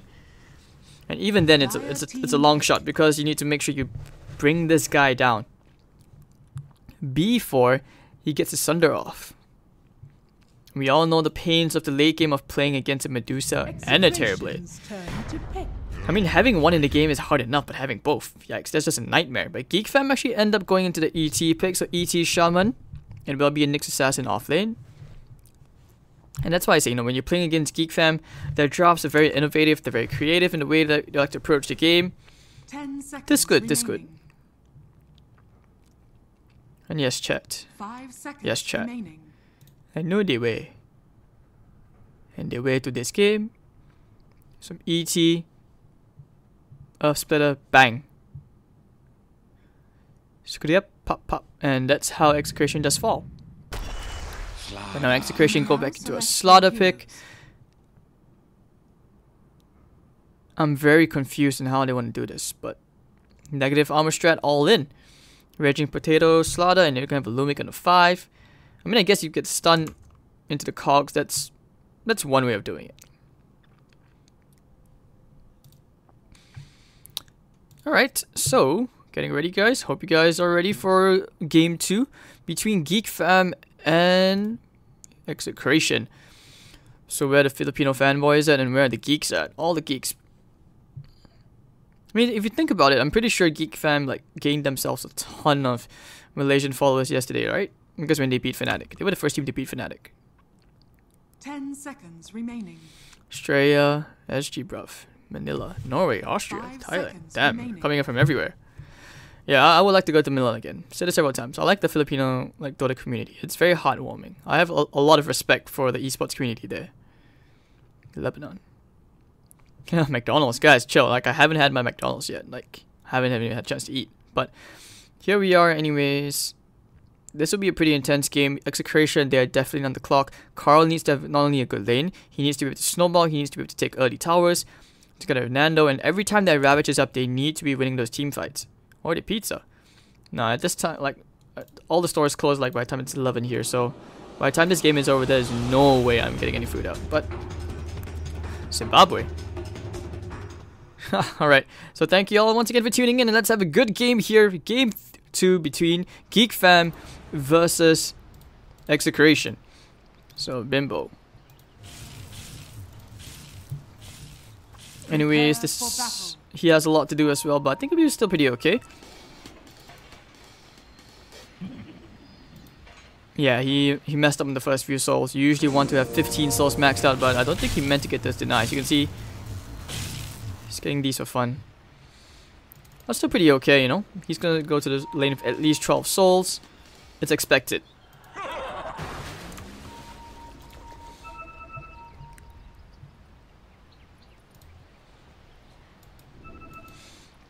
So gonna introduce the teams now. Raging Pota playing on the Slaughter on the Radiant set for Execration. Nando on the Vengeful Spirit. Lumic on the Clockwork. Carl on the Shadow Fiend. And you will have Yash playing on the Tide Hunter. Dire side for Geek Fam, Scumbaloo playing on the Terrorblade. It's nice to see him on a hero other than Razor. Play hard, playing on the ET. Ollie on the Shadow Shaman. I have my eyes on him, talented player. Trion playing on the Medusa. And you have March playing on the Nyx Assassin. Ping someone out, just want to check, make sure no one comes around. Hello, aggressive Muhas, they want to contest rune. Will they actually get all 4 runes? I doubt so. Carl is there as well. Man, these are right clicks. But Yash. Yeah, it's good that he didn't go for the Gush. When you go for level 1 Gush, you sacrifice your laning presence, for sure. Until you get a level, it means you're very susceptible to getting, just zoned out horribly. And that's where things just go really bad for you.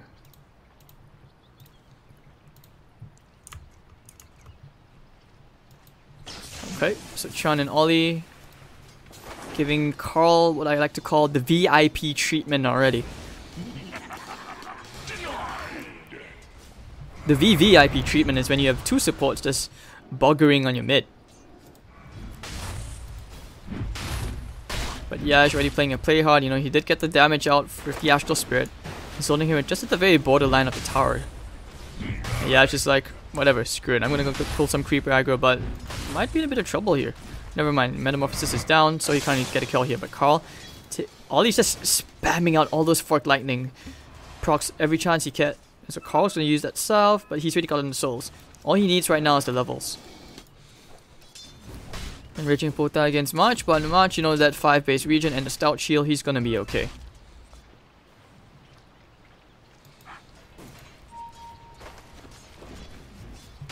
Still happy. If this play hard, doesn't know that Lumic is there. Cogs to push him back. It's only level 1 though. Yeah, no way to cancel and play hard with just TP out to safety. Raging Pota playing with March, trading hits, trying to burn out his region. He still has the 2 pulled tangos. Eat Pringles while watching. Don't think that's the best idea.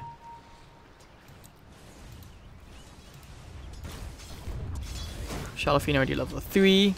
Still doing okay, no, he's 7 CS, not that far behind. Medusa is only 2 and 3, yikes. And that's when you had the Shadow Shaman in the middle lane. That's not good at all. Raging Potato finding himself a very timely regen rune. That's going to help him out a lot, which means he can just go back. Gets the bounty rune as well, pretty happy. Tied for levels with this Nyx Assassin. But middle lane, it's going to be a bit of a party. As they want to dance around Lumic, leeching off his level 2 here. Needs the battery assault. But all he just goes back to spamming out that Fork Lightning.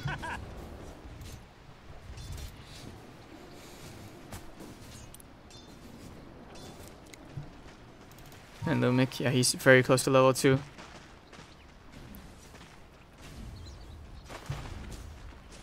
Trying for the deny, but alright. So now with Lumic level 2, he would have a slightly easier time in trying to make things happen, but Ollie goes back to just stacking the ancient camps. Yeah, taunting away. Now I spoke about the theory about why these taunts were made. It's like it helps you tilt your opponents. It's all about the mind games, right? You pretty much won half the game from the draft. You win 25% of the game from tilting your opponents. But Ollie gonna happy, he's happy taking out some free cash, killing out the cogs. Potato will be pulling out this lovely, delicious double stack on the easy camp.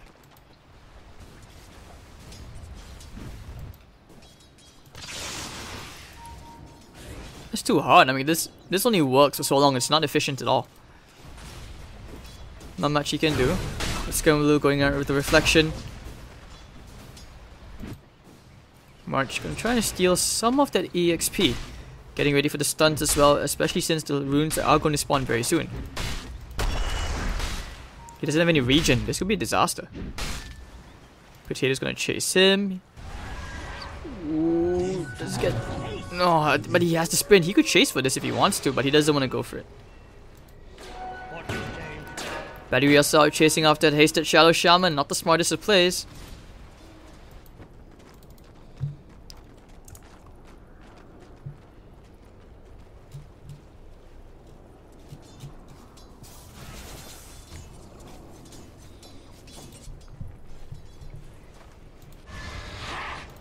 So Nando, anyways, 173 gold. Let's see, CS 26 and 15.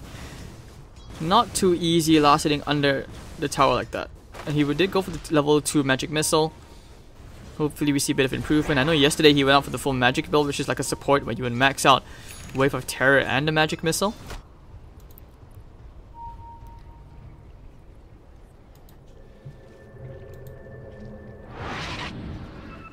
Now imagine if he dropped his boots right in front of him and the plot twist he actually cancelled the TP just to take care of the boots, knowing he would have survived.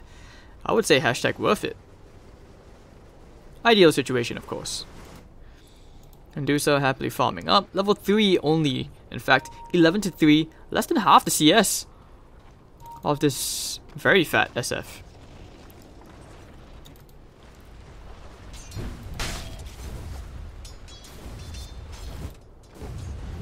On March, facing some serious aggression coming out here. Going for the kill. Are they actually going for this? They need the magic missile, but the carapace is still available.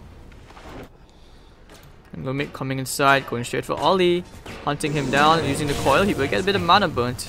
Dire's bottom tower is under attack. But they know what's going on, which means that the SF has a free lane. Not so sure how I feel about an SF getting free farm, but he doesn't have a choice. Yash gonna get closer to us at level 6 as well. I mean, they are gonna hit that timing, so they're pretty good state. 6 minutes in, still no kills. Hold that thought. Raging Potato getting first blood in the bottom lane. Diving under tier 1 for that.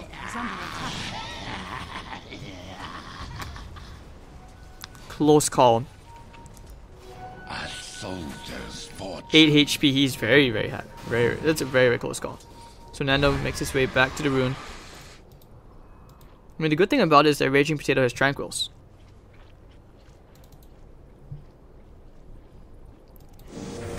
Top lane there, going for this. Trying to jump here into Scumbaloo, who has plenty of one shot. This Lumik will get the play hard snipe with the rocket flare. Very nice call. So 2-0, and Potato even gets the bounty rune. Oh, with this arcane rune, they could make something happen here. Trying for a stun. No, they don't have the range. Wait, where's the SF? Trying to take some of these bounty runes away.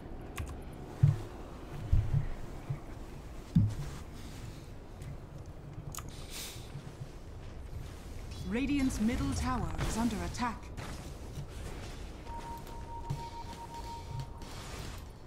Alright, so meanwhile, Ollie happy to try and leech some of the EXP. As they do so, will probably be jungling just a tiny bit. Trion's quite significantly behind that SF.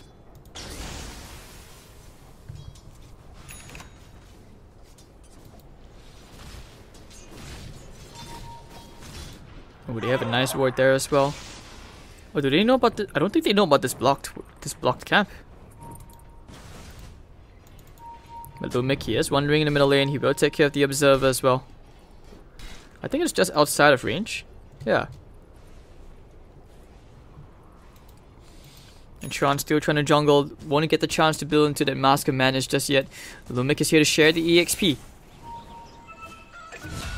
But Raging Potato, they find March one more time. Anticipating that he was going for the bounty rune. Trying to go here for Ollie. Oh, the Hex. It's alright, the blocks. Getting the crush. Raging Potato getting the bounty runes and the kill halfway to a Blink Dagger. And this Raging Potato slaughter, laning slaughter, is working out. It looks like they found themselves one hero caught inside with the Razors. Tron in some serious hurt, and Carl will finish him off with the cogs. They still have a Ravage available, but it's okay. Kraken Shell will not save you. Makes you wonder whether it was worth to go for that slightly greedier build. Like sometimes you see Talenders, they won't go for the max Ravage. They will actually just max out the Kraken Shell. Dire's structures are fortified. With Potato at the rate he's going to get a very quick blink. Geek Fam 1 to 5 on the kill score. Had to try and drag this game out.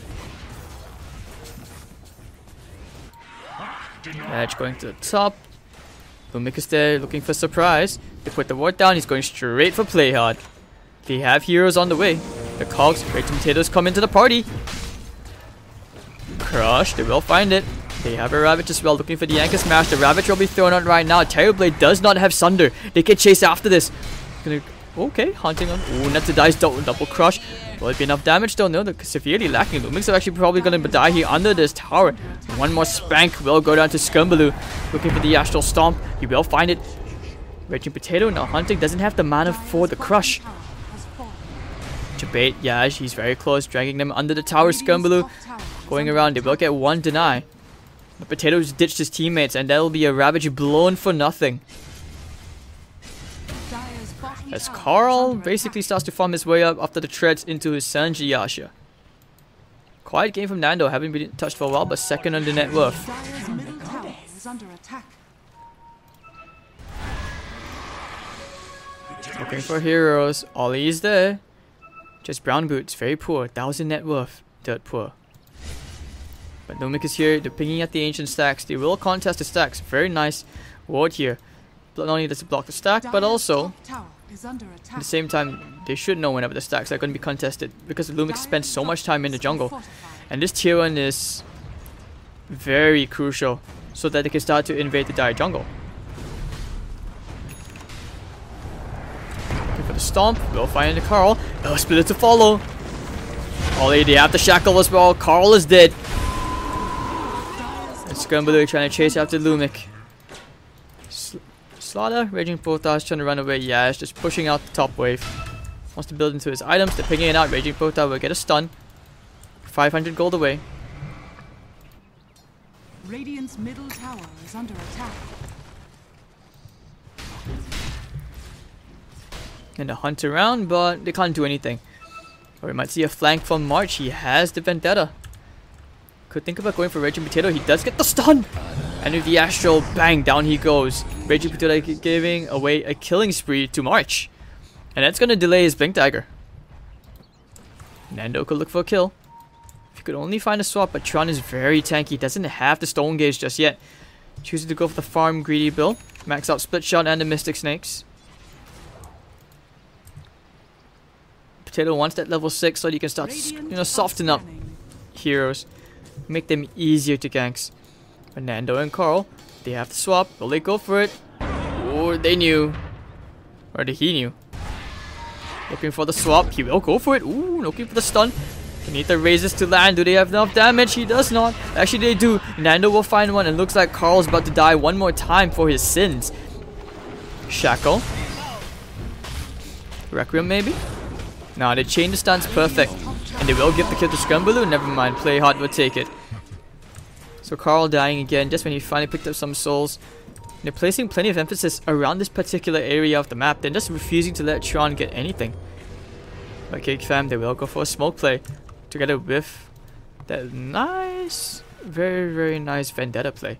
Go inside the enemy jungle, but it looks like they won't find anything. Like I said, Execration. They have spent a ton of time around this part of the map. Arcane mystery. Tide is dead. They have Ravage. Are you sure you want to do this? They're going to try and steal the stack. Lumic is there as well. They're picking some heroes out. Lumic going to get stunned up. He has a hook shot. Shackle is there.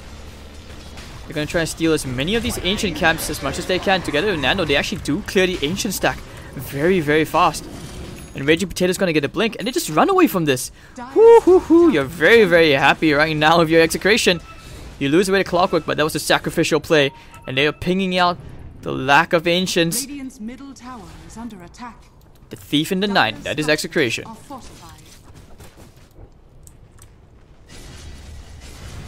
Now pushing out. They will take the top tier 1 as well. All the tier 1's gone. And that is Execration. Securing themselves a ton of map control. And a very sizable net worth advantage over the Geeks.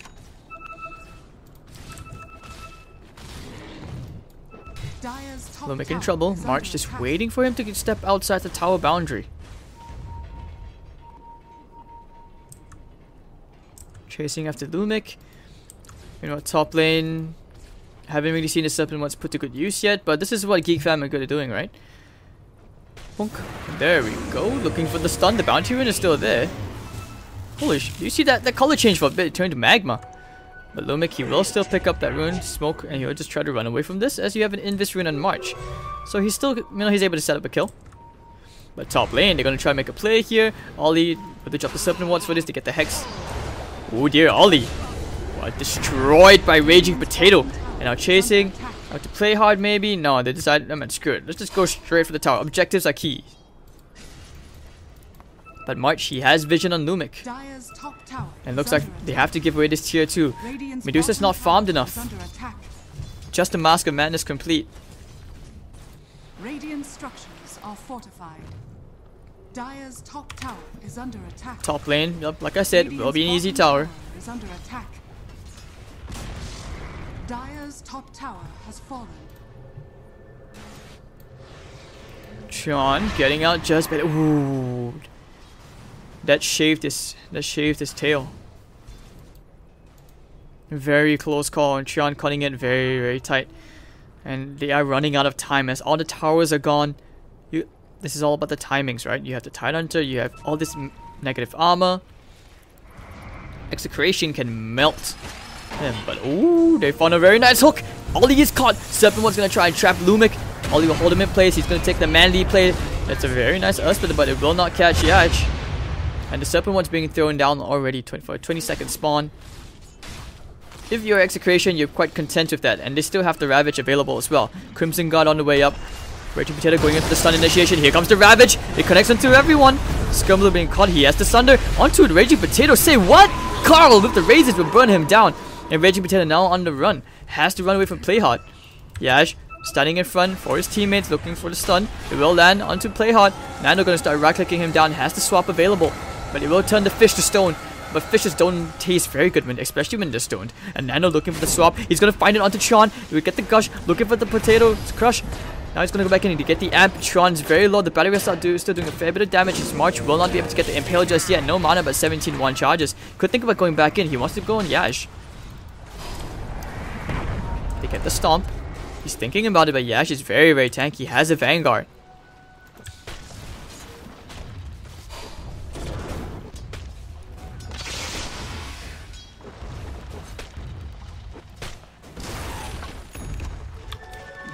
So you had, alright, one killing spree going away to Carl.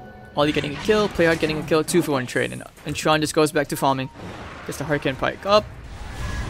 Ooh la la, they have found one. It will be Playhard. But Nando over double damage through. They're trying for the impale, but the sidestep for Nando, the swap around, and the hook coming in. Whoa, catching 2 inside the cogs. And Raging Potato going to try and win this one down. If the amplified damage will be enough to kill off March. Yes, they can. As March will pause the game.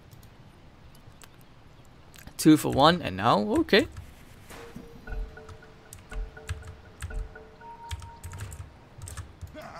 Still chasing. Still chasing. Scrambaloo does not have Sunder. And Raging Potato on the sprint. Level 4 sprint. Oh, never mind. They'll just go for Ollie instead. Hello, good sir. Hello. Ooh, still gets the right click trade. Ollie making sure that his sacrifice will not be in vain as Scrambaloo heads straight to the top lane.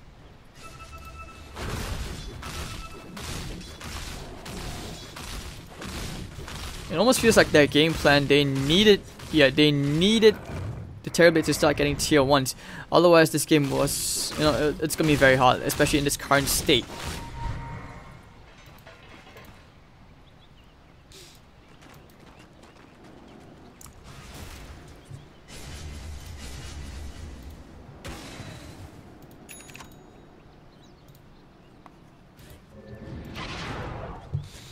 Anyways, Nando, Shadowblade pick up ready, Hurricane Pike on the way. And Sean still happily farming up. He needs to farm a bit quicker. Net worth wise, he's behind the Tidehunter now. He hasn't had a good start. They probably expected the laning phase to go a bit better as Yach, making his whole team so much tankier right now. As it is, you felt like, the geeks were a bit short in damage for sure. But Lumic, he's found Ollie trapping him inside the cogs. No hookshot will be required to this day. Not today, sir. And with the razors, Carl cleans up top of the net worth. But over in the bottom lane, looks like they found themselves a tasty Medusa. As Nando and Raging Potato will be more than enough to clean off Tron.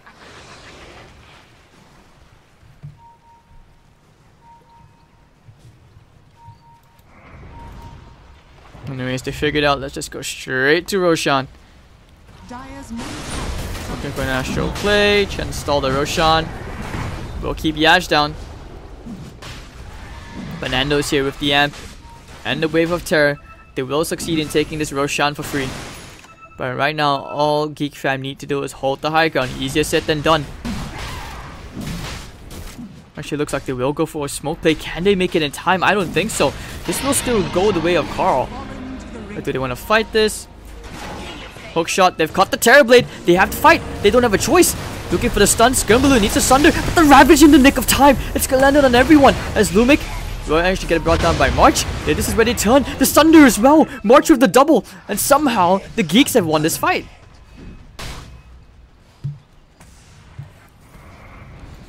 Unexpected turnaround of events.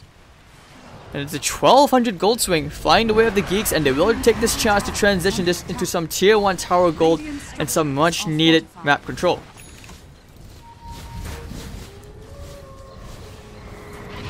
TP's coming in, they found Carl. No more follow up, they don't want to go for this. They're happy with what they got, but Carl's coming back in. Oh, never mind, quick hex. And Skirmaloo is saying, are you sure? Raging Potato of the tree, man, crush. That's big, but what's the follow up? Skirmaloo needs to turn this around. He doesn't have a Sunder. Keeping him in play is Tron. Beautiful Stone Gaze, and somehow Execration are throwing this fight. And Carl, Aegis is popped. Not sure what he was doing going like that, but Raging Potato will finish off Skirmaloo. The snipe at the back, and can they kill him off? They don't have the stuns. They will have to back off. Losing both your position once for that. Very unusual fight of what's going on. I'm not sure what Carl was thinking going in like that. But the beautiful crush from Slaughter somewhat salvaged the situation there.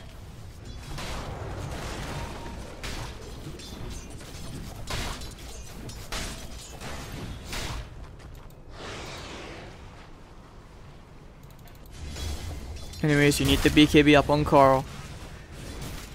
I guess he thought that he could throw his body in with the Aegis. Now waiting for a Blink Dagger and Yash with a beautiful Ravages. March gonna bump into him as they try to push for the tier 2. He's just taunting them under the tower, knowing that Chun and March do not have the damage or the stuns to lock him down in place. Let's see what's Terrorblade going for next.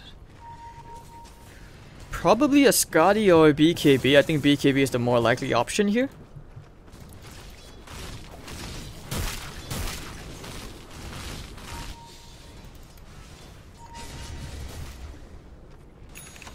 But they will go straight for the tier 2 tower now. The entirety of Execration converging around this middle lane as they look to secure themselves more objective gold. And with the Ravage off cooldown in a bit, will they actually try to threaten the high ground?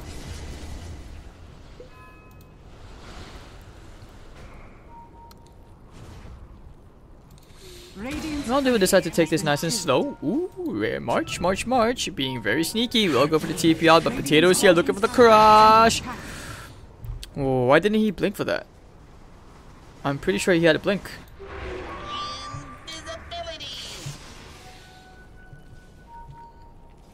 So Tron does pick up at least one more component. He's halfway done with the Hurricane Pike. Very close to completing the once he gets the Hurricane Pike. I don't think that's even like a game-changing item, but it will provide him some decent stats, maybe some new positioning.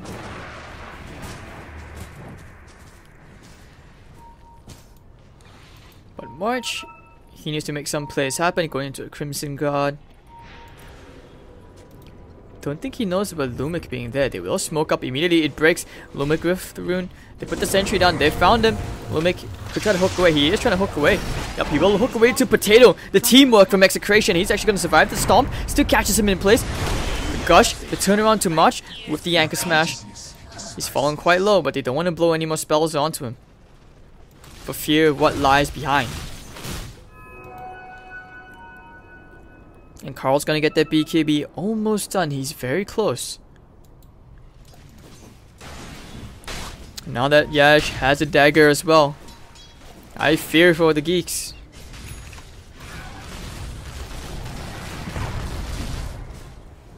Oh, Pike now done for Tron. Relying solely on trying to make something happen.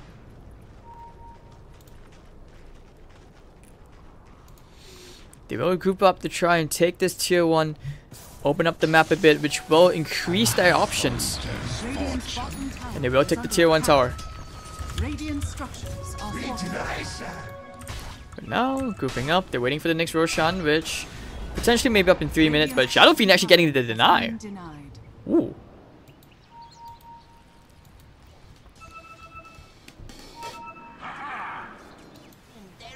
Now the smoke player looking at Slaughter.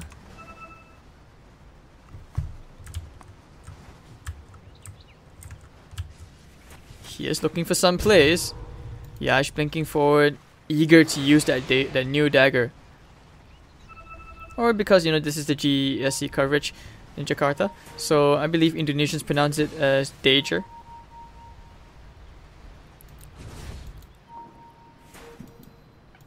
Yeah, Ollie's just waiting inside the trees, afraid to show himself. The fear. But the tier 2 tower will fall for sure. Radiant's middle tower is under attack. Dire's bottom tower has fallen.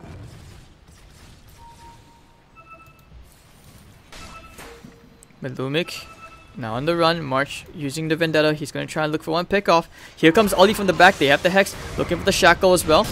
And they have found him. The Requiem coming up from Carl. Ollie will get demolished. Lumik's still alive. Now using the hookshot. The Requiem of Souls on the back. And Carl, he's just going to man fight Playhard. And Playhard's definitely dead. Looking for the raise. One more right click. Playhard with the jukes. Hello, sir. What? And over the back, Potato. And friends, they will take care of March. Carl has finally found Playhard. Yeah, you're not running away from this guy. So it will be 3 heroes dead. Well, the 2 cores, the 2 carries are farming their best. Trying their best to take care of this. But right now, this will probably be a buyback out inside the enemy jungle. Nando and friends, they have found Scumbaloo, who will die. And that will be the tier 3 tower about to fall here as Tron in a World of Hurt. Doesn't have the mana for the Stone Gaze. He's going to hold his ground. Now he does. As the Mystic Snakes return. With the raise. Somehow holding this. They don't have the Ravage yet. Yash doesn't have the mana to get the crush. March is caught. Ravage now flies out, catching 2 heroes. Stone Gaze is there, and they will have to disengage. It actually looks like they have found one. It will be the Tidehunter. Very messy fight. The swap out from Nando. Missing the crush, but Sean, he's most definitely dead. And looks like we may see a buyback out here. Yep, it will be used by Scumbaloo. He's going to try and look for some kills here. Popping the jump charges, but they don't want to walk outside the base. The last thing you want right now is to force out the Medusa buyback as well. So Execration will take the disciplined approach and just back out and wait for the next Roche, which will be up in 30 seconds.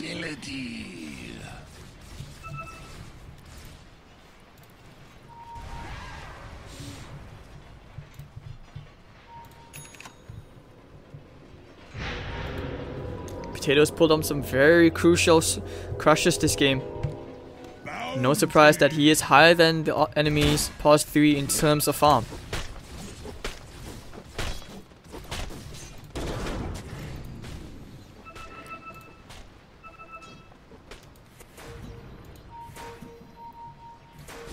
Alright, so just backing off. You want to call to get his next item. It will be a Lincoln's.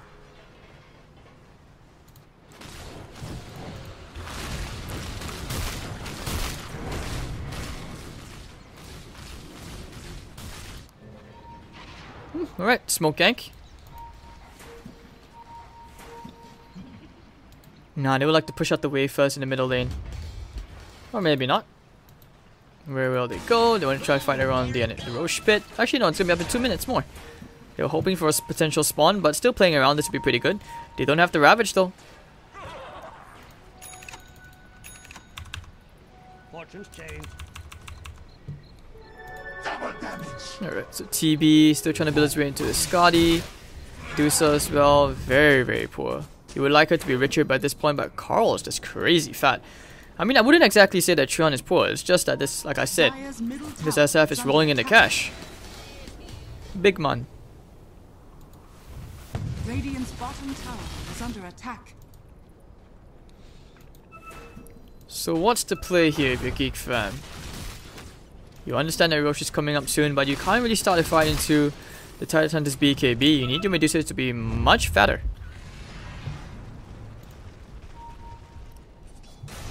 They found Yash, all missing the Carapace. March, they want to find Yash.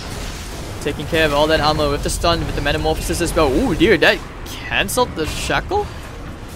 That damage still very, very painful. And the swap out from Nando. Yash, the Ravage on 3. But what's the follow-up? The Stone Gaze, the hook. They've caught one. Lumic, he's isolated. Tron and March. Scumblue will take care of Nando. It looks like they will take care of Lumic as well. 2 heroes dead. March still kept alive. Raging Potato can't even finish him off. March is kept safe by the Serpent Wall. It's the Serpent Wall. What a play. That's Geek Fan, but never mind. Carl actually used the E-Rays and cheekily snipe him off. 3 for 1 trade. The Ravage, I think he was spamming R, but... Oh dear, and Geek Fam, have they found a big opening? The tier 2 tower to fall. Radiant structures are fortified. Radiant's Very significant drop coming in now, so at least 2,000 gold. Yash going into the Gush. The reflection's gonna be the SF. The damage return is quite painful. Now looking with the ups to the Yash. Bang! And Yash will be in some serious trouble as Carl thinking about popping the BKB Requiem of Souls. He's gonna unleash the Max Spicy, but now going into Ollie and going with the Razors. Ollie will end up going down as the Talent survives through all of that. And Playhard's actually gonna get out. Meanwhile, Courier has scouted out the Roshan. Using the Courier forward. Scumble in some trouble. Doesn't have the Sunder. Carl's still chasing after him. He wants blood. Goes for the Razors instead. Takes care of the creeps. And Yash going straight for the next objective. Geek Fam overextended earlier on. And they understand that they can take this Roshan very quickly.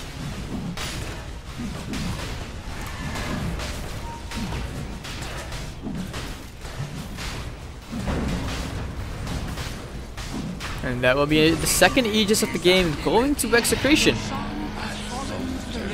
But pushing the high ground into the Geek Fam lineup is not easy. Especially when you are afraid of giving away not only the gold to the Terrorblade, but also to the Medusa, who's about to pick up that Yasha. Saving up a buyback. Wouldn't say no to more stats. That Ultimate Orb would be pretty useful this game right now. You take anything you can get.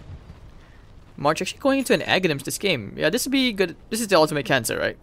Just burrow on the ground, you keep stunning with a super long range.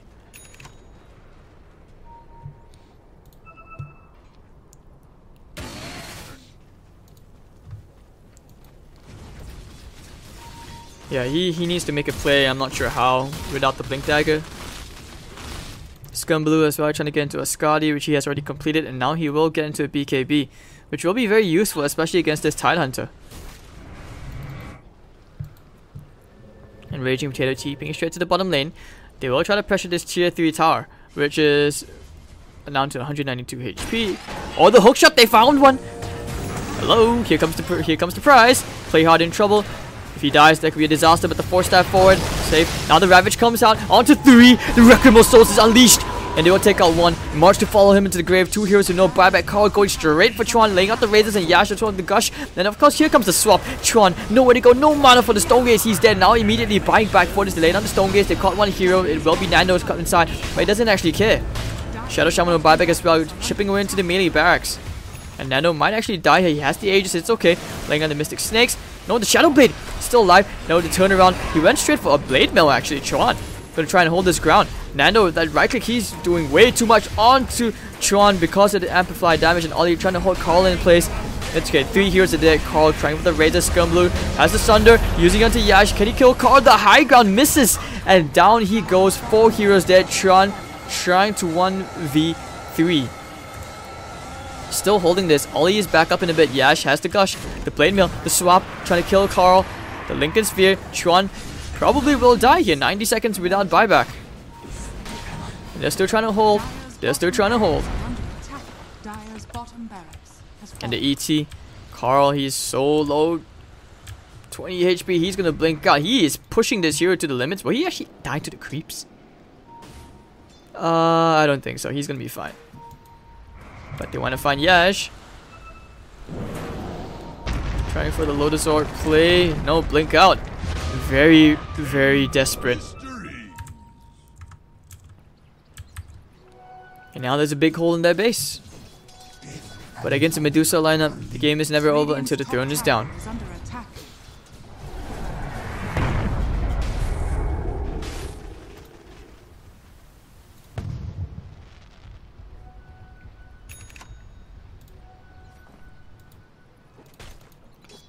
Anyways, Nyx Assassin still trying to build his way into a 4 staff. Tide, Shiva's God on the way. A gift from the goddess. Regeneration. Here's March, 4 staff on the way up. Nando chipping away into the shrine. Very big gold graph. 22,000 gold advantage for Execration. But of course, if you're a Geek fan, you're so close yet so far. Potentially one game away. You're not giving up just yet. Doesn't hurt to try. Being able to overcome this level of adversity would be pretty good. Coin of the realm.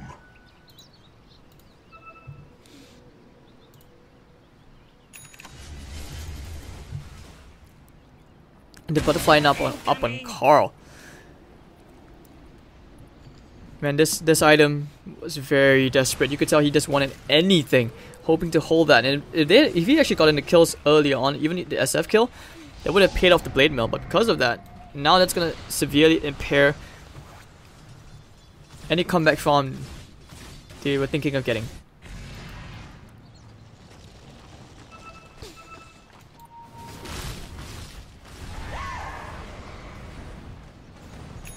But they will start to siege away and slowly chip. Potentially get themselves another lane of barracks.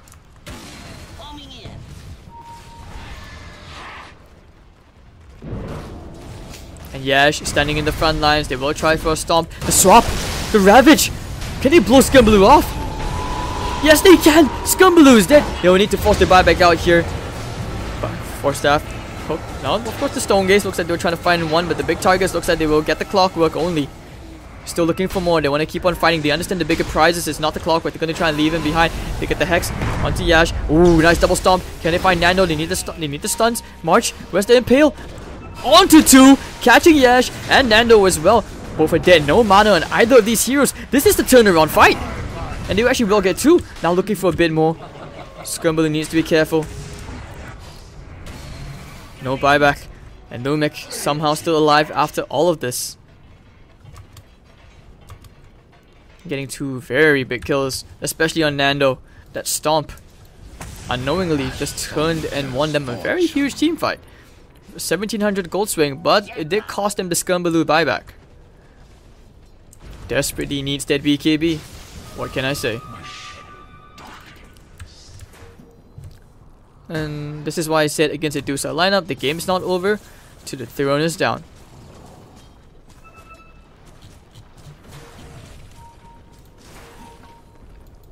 Ooh, top lane, they're gonna try and turn this one around. They're gonna pop the Requiem of Souls. The Max Spicy flies out. Scumbaloo Raging Potato is there. Can he get the Sunder off? No, he cannot. That's a dieback for 100 seconds. And without Carl, perhaps Execration can think about regrouping to try and push up the top.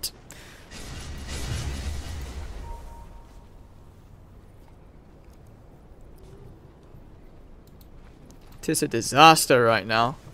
Scumbaloo dying there. Even with 2700 HP, they have more than enough damage to take care of him. Carl just enjoying the view, going straight for the tier 3, and with everyone coming back up, they're feeling very confident. Fortification will be used. They have all their big spells back up, looking for the stomp. Man, you need some big plays. I'm not sure how, but Carl, he's going straight for the tier 3 tower, and together with Nando, going for the stomp. Oh, the crush as well. The Stone Gaze will be popped in the nick of time. Looking for the Requiem of Souls, trying to blow him off. Shackle keeping it in place. Looks like they actually will find Nando, but there goes the hookshot, catching 2, trying to save Nando, but doesn't make it in the nick of time. And Chano actually get right click down, doesn't have buyback for 80 seconds. Oliver getting destroyed by Carl, raises him to the ground. The double is there. Raging Potato with the crush. March is dead, and this is GG right here. Looking for the Earth Splitter. Okay, down goes Carl. Godlike streak going the way of Play Hard. Gonna try and hold his ground as the Nyx Assassin may be forced to use his buyback here. 2 lanes of racks. They can't push. It's just a Tide Slaughter and Clockwork. And Terrorblade's up in 10 seconds. I take that back. Not GG yet. Play Hard still alive. Slowly sieging away. They want to take the melee racks, but they can't. The Terrorblade's up. It's going to TP into the fray, I feel. And this is where they want to try and fight here. Raging Potato canceling the blink, looking for the stomp. Raging Potato in some serious trouble. Can they right click him down? Using the Lotus Orb will get the debuff off. And actually, Scumbaloo pops the Metamorphosis. It's wasted.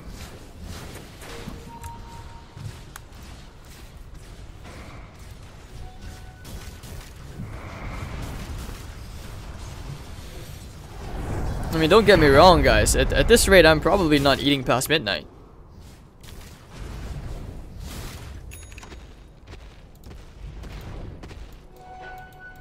And Lumik going into a Solar Crest.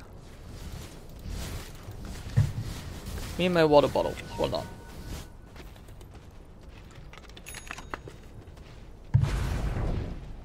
But even if there's 20,000 gold advantage, Geek Fam somehow I still have a feeling like they actually could still take this game. Purely because it's the power of the Dusa and the Terrorblade picks.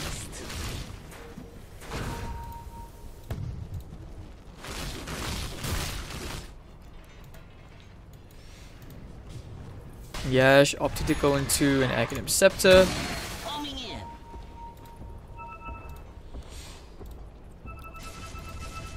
Anyways, the third Roshan is up. Giving this to Yash would be so big right now. Double Ravage. Wow.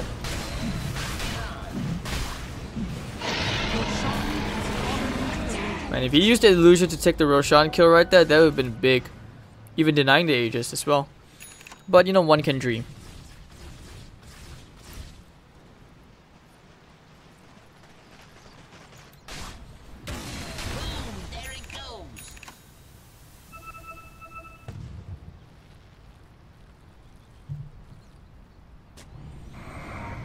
Alright, so how are they gonna try and hold this right now? You don't have any Spirit Vessel charges, that would have been pretty big.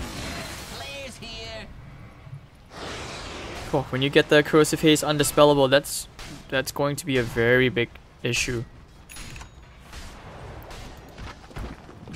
And they will go for the top lane of Rax. March buried into the ground. Let's see if he can cancel them. Popping the butterfly. Ooh, misses the stun already. So they will know where March is. Thinking about it, Raging Potato wants to debut that Shadow Blade. That's gonna stun into Yash. They're picking out the Nyx, like they know he's being problematic. The power of the Nyx, like they have the heroes to stall. The range racks will probably fall. Oh, hold on, the Ravage is blown already, and they will take care of Tron. He will be forced to buy back out here, I feel. Scumbalo. Alright, Scumbalo. Oh, he's dead. Won't even get a chance to use his spells. The Elspeth is there. On to 3 heroes. That's big. Play hard. They will burn the Aegis. SF is down. Clock is to follow him into the grave as well. And somehow Geek Fam are holding this. Holy mother of Jesus Christ. And Raging Potato still stuck on that cliff. They know he's there. Nando doesn't let it go in by himself. They want to find Raging Potato. He's inside the trees. 4 staff. Oh, they found the vision on him. And with the stun, down he goes. 3 heroes dead. Geek Fam. The geeks say, no siree, we're gonna show you some of that C-server resilience and we're gonna hold this game all the way. GG easy? Said no ever C-pub.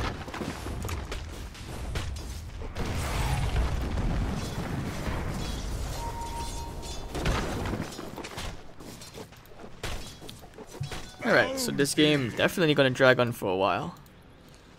And Tron hasn't succeeded in increasing his net worth for a bit. And the SF, well, at some point he's gonna have to get rid of the Sanjin Yasha, right? Go into like a Bloodthorn or something.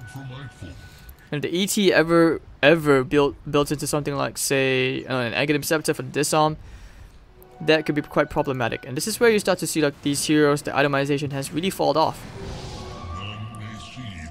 But I could be wrong. The caster's curse. Scumbalo with the BKB. Tron desperately trying to farm up that Io Scotty. He's been trying for the past 13 to 15 minutes now.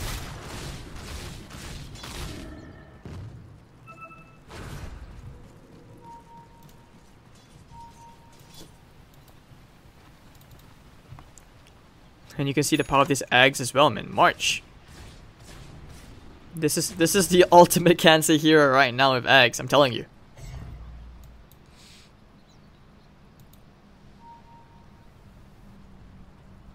Deny it. You want to? So Execration realized that they have to go back to farm up first. They have to gear for the very, very late game. And all in on the Tron Medusa as well.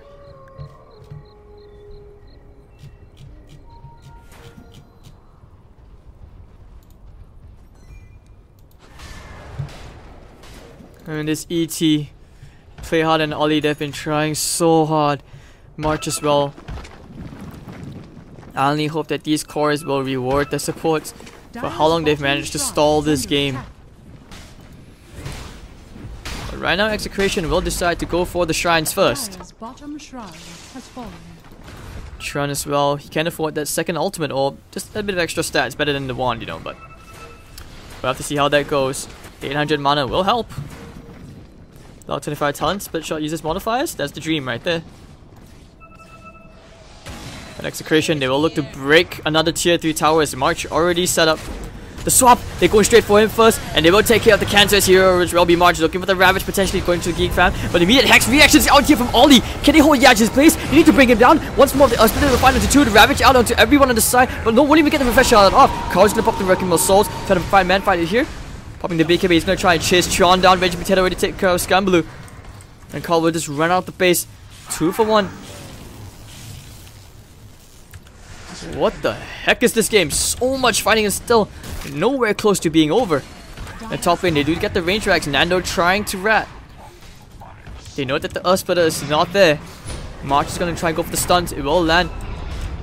Won't put anyone to sleep from the side of Playhard. There will be a Shaka from Ollie, but he turns things around. Carl popping the BKB. And the Satanic just man's fights his way through Tron. And they will look to take themselves another Beely Barracks. March, the Lotus Orb will not save you. Thinking about popping the Carapace. Missing the Impale. Has the Crimson Guard. And the tier 3 tower going down. This could actually be Megas right here. The Cogs pushing March back. And they will go for the melee. No fortification. Actually, now they do. Now they pop it.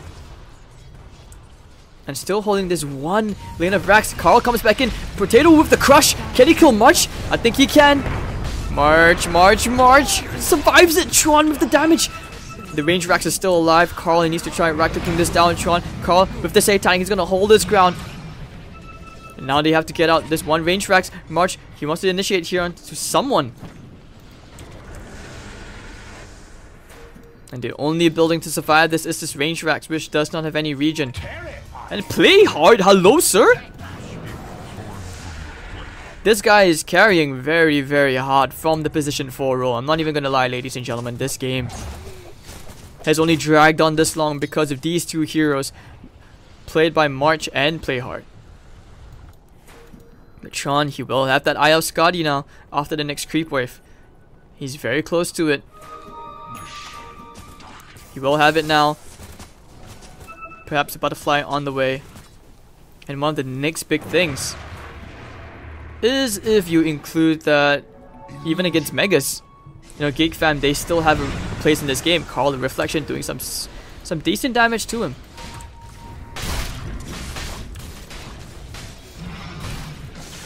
And the Geeks still fearlessly charging on, all this faith in the Tron, Medusa, and the Terrorblade.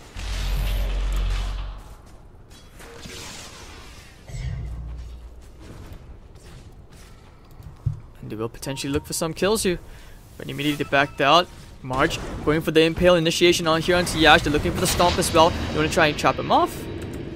Scary stuff. But he's going to be okay. Don't forget the Refresher Shot. Ravage was used earlier on for that. And Geek Fam, they're going straight for the tier 3 tower. They want to try and fight this. Or the Force Staff, they found Tron!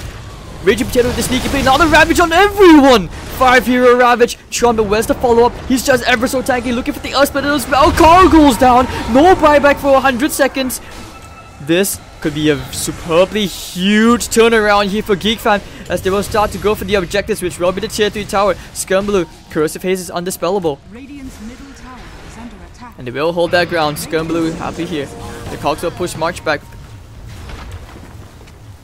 And they will get their first tier 3 tower, it seems. Potato looking for a nice crush. Yash coming in. Oh, the swap out from Nando. Looks like they actually will bring Skirmblue down. He does have buyback. Trying to pop their spells out here. The Stomp will land. Buyback out from the SF immediately. They want to try and fight this. Play hard. He actually will bash Nando down. Nice double crush. Impale coming out. Ollie will also buy back. They're looking for one more Earth Splitter. Carl.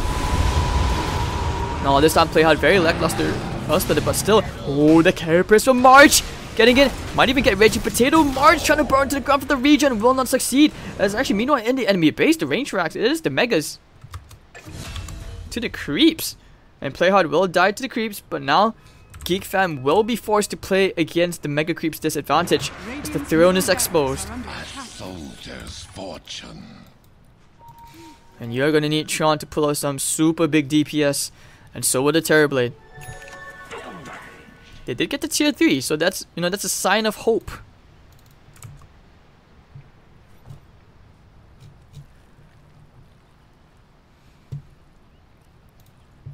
What a game.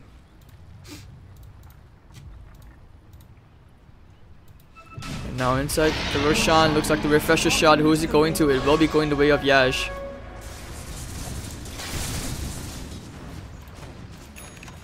Well, we finally see the conclusion of this game too. Double damage. They will try to defend this against the Megas. Into the double Ravage, they don't have a choice. Tron's gonna stand his ground with the Blade Mail. And Scumbaloo as well. Can they do it? The crush to the backline onto Ollie. They were gonna bring him down. He doesn't have buyback. He is dead. Splitter friend is up. Play hard. 26 seconds. Doesn't want to use the buyback just yet. But Trent pops the Stone Gaze preemptively. Not able to get any DPS off. And Yash is just taunting them. He has the Ravage. He uses it now. He has the second one. Where's the secondary Ravage? Tron. Everyone is stunned. And everyone is dead. Geek Fam is gone. Game 2 goes the way of execration. And we will see a Game 3 in this winners bracket series, ladies and gentlemen, for the GESC qualifier between Geek Fam and Execration. Looked like a comeback in place, but no, not today, not today. Today just isn't Medusa Day. Considering how much time they had to farm, I was kind of surprised that, Tron wasn't that fat as I would have liked. But anyways, we'll be taking a break. I need one, God knows, but holy shit, what a Game 2. We'll be seeing Game 3 very shortly. So, see you guys soon. Don't go anywhere, and thank you all for tuning in. Enjoy. If you enjoyed the cast, any feedback, over here. Yeah, head Hades to the TV. See you guys for Game 3 shortly.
The night lay waste to all we'd given,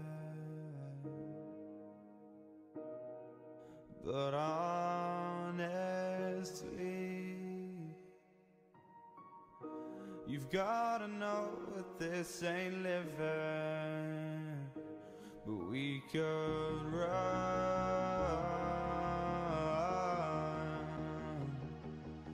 from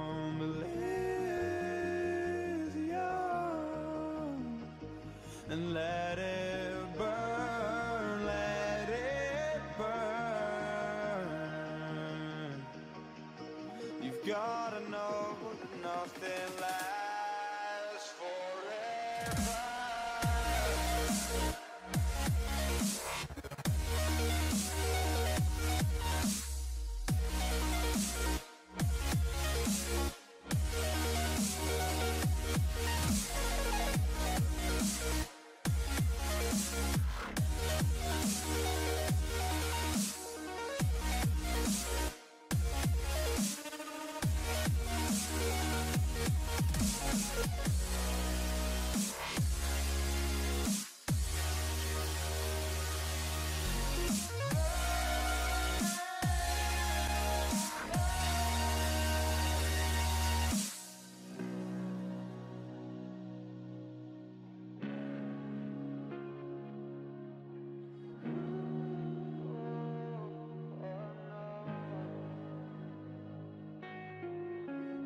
I can't believe myself. I never thought that this would be our end, but it's nothing new. And my lover's honesty, I can push it back down if I have to, if you want me to, 'cause we can run.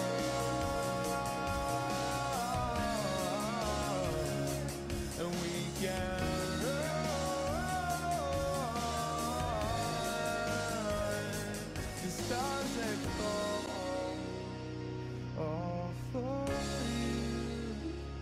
So tell me now, what's left to lose if we run?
Reasons why I need to hold on to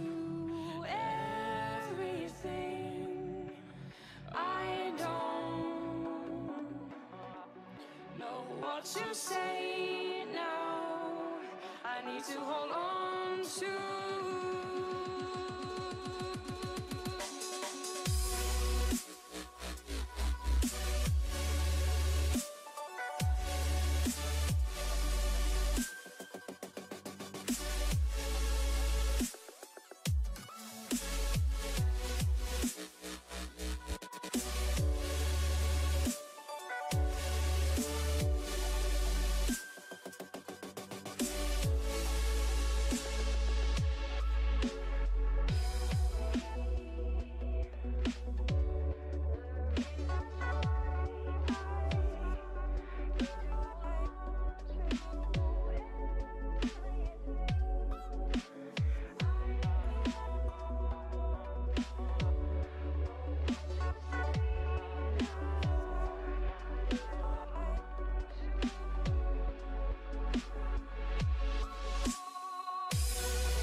much more now. I can't hold on to everything. I don't know what to say now.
Ten seconds remaining.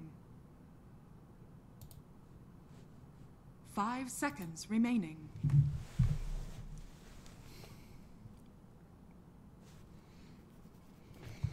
Welcome back, ladies and gentlemen, for our concluding game of today's games here for the GESC Jakarta Mineski qualifier in the winners bracket. So there will only be one winner, making their way into the grand finals, one step closer of qualifying for Jakarta. And we have one team which will be facing off against Fnatic tomorrow at 1 p.m. Singapore time. It's about 11:20 now, and yep, for those of you tuning in who don't know me, Hades all the way from Singapore, your favorite caster from hell in Southeast Asia. So, looking at this game, I gotta admit, game 1 Execration. They took that game 2 amazingly. Geek Fam took game 1, but Execration will actually go back into the Tinker. Ooh, they're starting out strong. These are the intimidation picks right here. Take a bounty, but to go next in and Tinker. Very, very fierce. But Geek Fam picking up the Tiny for themselves. It's probably going to be a March Tiny. Yeah, you guys are going to have to excuse me. I'm not feeling too well at this point, but I'm going to push through. I'm going to hope that I can give you guys the best cast as good as I can. And Clockwork pick for Tiny. Even though they ban out the SF, I mean, that's pretty good. Clockwork is a hero which helps to counter against the Tinker. I mean, let's see how this one goes. They need heroes which can front line, get you good vision. Night Stalker is banned. 5 seconds remaining. I mean, a Tinker pick so early on, that's scary. That's also quite scary. Might see Geek Fan be tempted to go into, a Storm Spirit pick. Woo, game 3 hype, guys. Game 3 hype.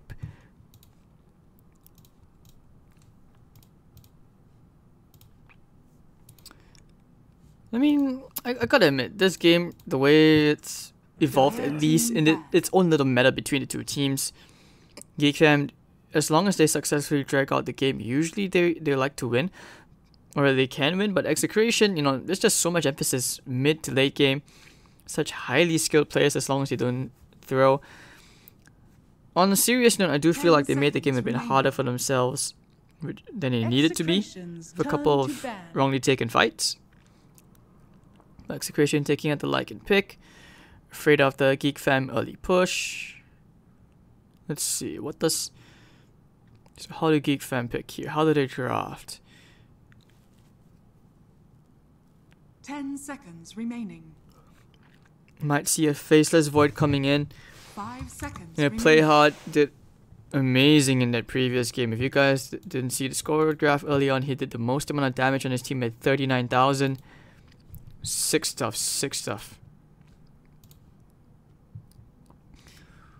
Alright.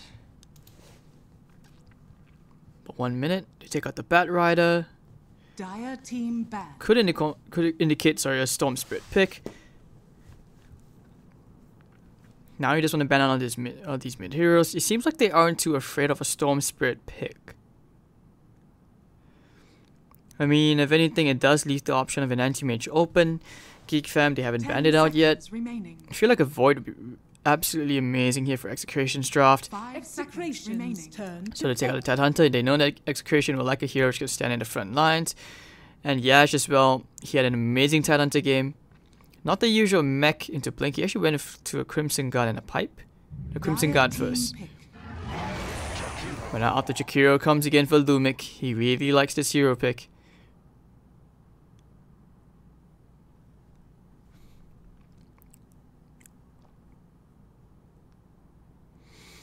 Hmm. 10 seconds left before they cut into the reserve time. 5 seconds remaining. Execration's turn to pick. Shaman. That's always a stable 5. No real rush. Let's see what else do you go here with Execration. I just like how they're putting these, somewhat decently tanky heroes in front of the Tinkers, so that when you're causing so much havoc, this way you allow your Tinker to dish out the real DPS which you would like. 5 seconds remaining.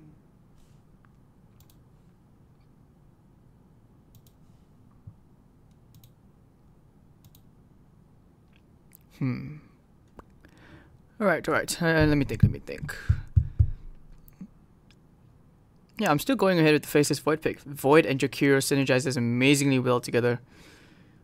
They could go into a Gyro if they want to fight early. They need range heroes which can deal with the Serpent Wards. Void doesn't do that. So they're actually going to... Oh god.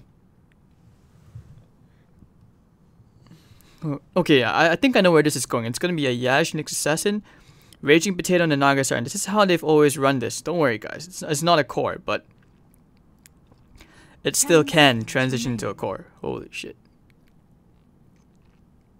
5 seconds remaining. Execrations. My Geek Fam respond with the DK. Faith in the Trion DK. They can actually take towers very, very fast. Like, I mean, then again, I said the same thing about the Terrorblade Shadow Shaman pick earlier on, but Execration are just so hell-bent on not giving away any towers, it worked out. 10 seconds remaining. 5 seconds remaining. I mean, I guess if anything, Geek Fam also using this as pretty good practice to, like, not rely so much on the Skirmblue Razor.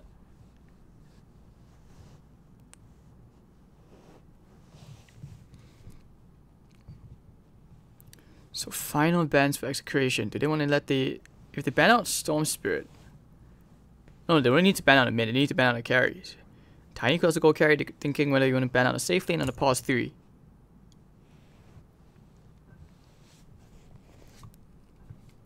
Dire team ban.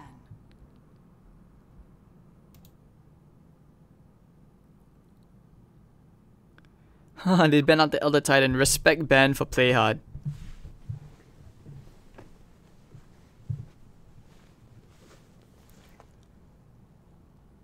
Seconds remaining. 5 seconds remaining.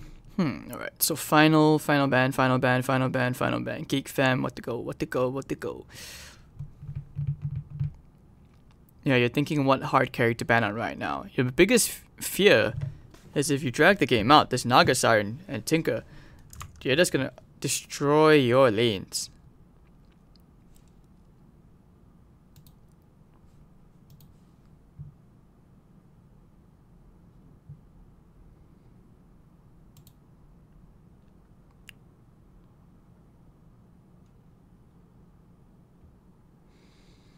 Oh no, with a minute and a half left, Geek Fam. Taking at the Gyrocopter pick. Yeah, figures. I mean, you want to take out the fighting carries, right? That's what Nando's role is. I mean, Vengeful Spirit's still in the pool.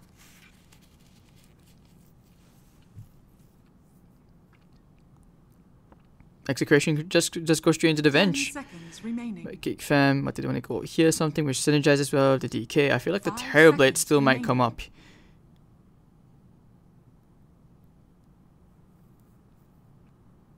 They need something as a solution to the Tinker. Terrorblade's not that for against Tinker.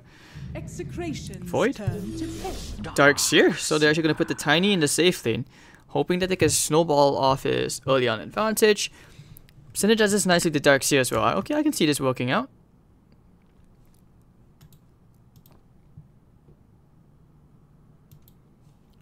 Ten seconds remaining. 5 seconds remaining. So how's chat doing? Hope you guys are doing okay.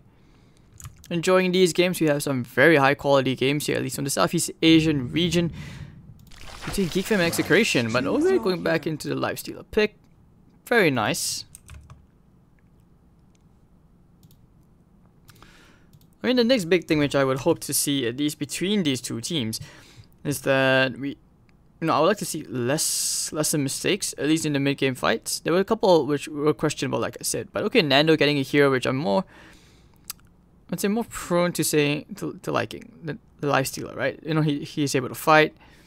Not the fastest flash farmer though, but he does okay against like the Dark Seer.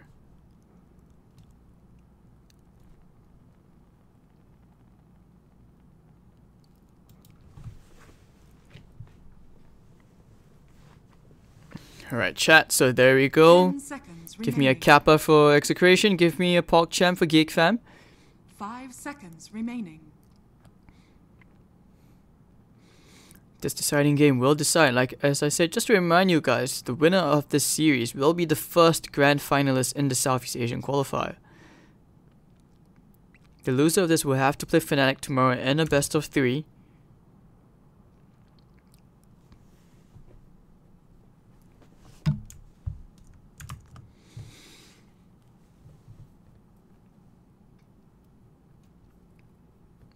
I mean, some of the good synergies which they have as well, not only with the Darkseer and Tiny, as the Darkseer and the Clockwork. Darkseer basically, if any melee hero, he runs you down, that's always going to be very, very good.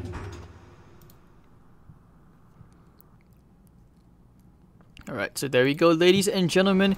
Game 3, Execration versus Geek Fam. Good luck to both these two teams. Prepare for And battle. then introducing the players, Raging Potato on the Naga side with Nando on the Lifestealer. You have Yash on the Nyx Assassin, Lumik on the Jakiro, Carl on the Tinker, who apparently went for a potty break. Play Hard playing on the Clockwork on the Dara side for Geek Fam, March on the Darkseer, Ollie on the Shadow Shaman, Trion on the DK with Scumbaloo on the Tiny. Hard game, hard game.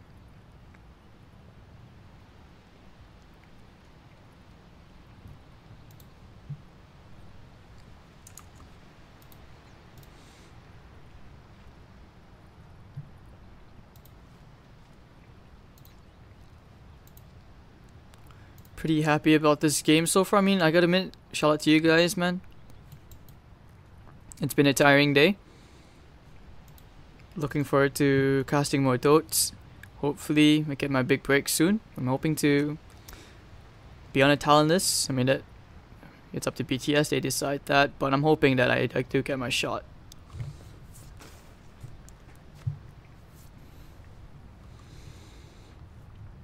I mean, I'm thankful to all of you who have followed me on social media for the support and the tweets. I do appreciate them. You guys are amazing. Without your support, I wouldn't have, improved as much. Wouldn't be as motivated to improve. But I have grown a lot thanks to you guys, the haters included as well. So there we go. Let's enjoy this game 3, and then I can go and get some McDonald's. No pizza. I think Pizza Hut's closed like after midnight in second floor.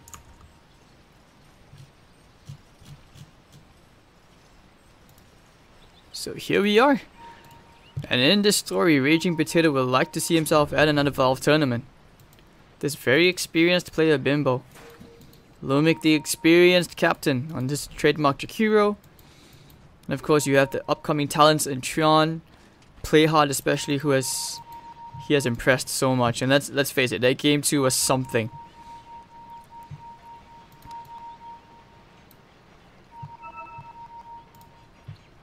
"30 seconds to battle." Nando starting out 9-0. We bought the double tangles. Looking forward to some big Tinker plays, man. Tinker plays. Somewhere out there. But hold on. March actually going into the top lane.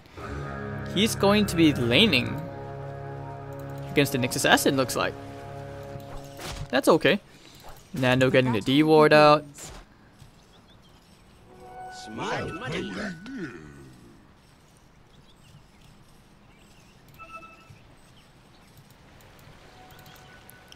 So here we go, Raging Potato, been Lace, queued up with the Raindrop and the Arcane Boots. Yeah, I think we saw this yesterday where Raging Potato just basically transitioned into a core, annoying as F. All these Scumbaloo and Playhard, they have anticipated that they're going to lose this lane, so they want to let the range creep go first. As you can see, this means that the wave will you usually push out. Never mind, they messed it up. Probably feeling confident now with the Jakiro here as well. Potatoes come in. Open wounds onto Scumbaloo. They want to try and hold this. There's Raging Potato who's going to get the first blood. Raging Potato very, very tanky. Battery Assault chasing him down. Sandwich between the two supports and he will end up dying. First blood to Play Hard. Not really on the same page on who they wanted to approach. Killing the supports would have been a great idea. Shackle. Scumbaloo doesn't have the tree grab. The Potato with the Riptide trying to soften these supports up.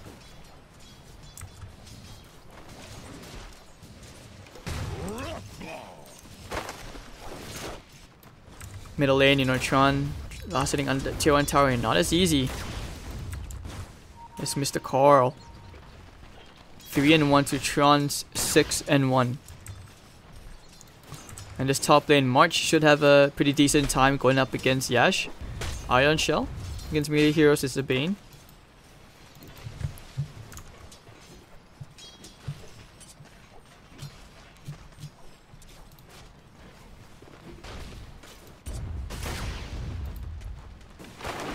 So still 1-0. Darkseer, I mean, one thing he can do is just constantly push out this wave, right? Take out the bounty runes, stack this camp for himself. He can clear it up.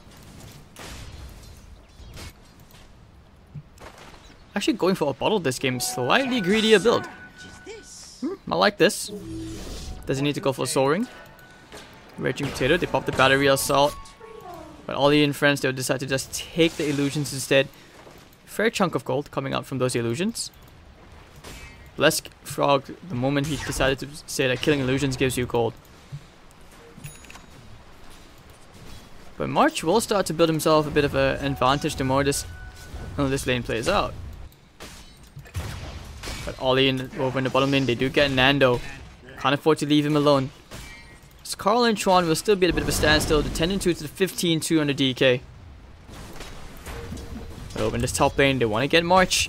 They know that he's behind the tier 1. These Iron Shell creeps pushing out. One more TP coming in from Nando. They want to rotate the lanes. The Impale comes out. Doesn't really get the Impale. And Snare, they've caught him. Open wounds. They want to give this kill away to the core. But Nando will take it. Iron Shell creep dead as well.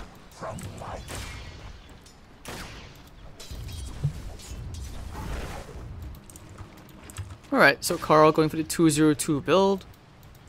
Scumble is also rotated. They're basically trying to contest Nando every chance he gets, making sure that he's going to be dirt poor, which means that he has plenty of downtime.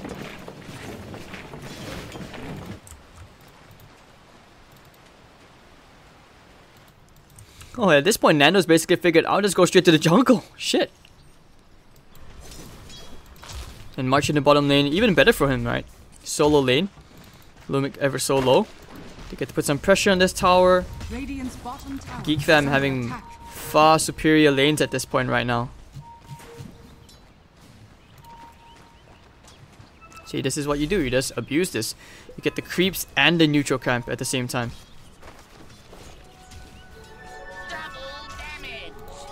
Radiant's bottom tower is under attack. Play hard. He's going to get one bounty and Nando on the way to taking his own. March playing a bit greedy. Saying hi to the lifestealer. Dire's top tower is under attack. And the Tinker still needs to try and pull further away from Tron. No stacks in the jungle. He does actually. He has a double stack. And here comes the gank around. Play hard coming with the double damage when you're trying to chase after Carl. TP's coming in. Get the cogs.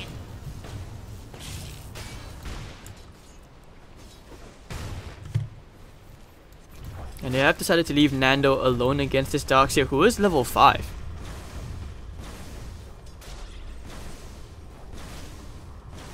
Man, that Stout Shield doing work. That block. And he's just going to keep doing this. I mean, in terms of the farm trade efficiency, he's definitely going to out-level Nando. Popping them. Okay, he's going to pop the Rage. Playouts coming in as well. They do have a salve. Finally burning some with that region. But they will try for Nando. Opening wounds to slow down, play hard. Nando under some serious aggression here in this bottom lane. Trying for the jukes, catching him inside the cogs, and Nando will get right click down. Hold on, here comes the Riptide, trapping one. Still alive, he's going to salve up. So surviving that just narrowly. But March having the best game he could ask for as a Darkseer right now. Yeah, he's having a rough time. It's just a stick in brown boots. 19-2, and Scumblues pulling a bit further away on the 22-7.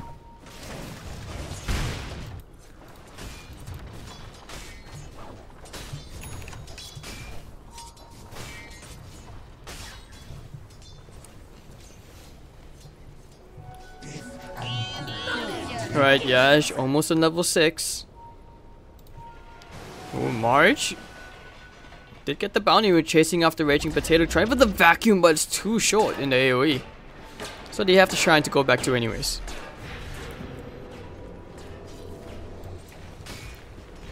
See Tinker clearing the camp out. Went back into the soaring build.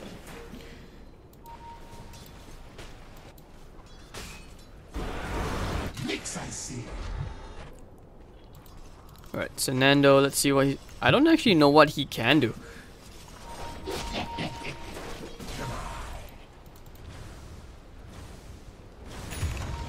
Tron?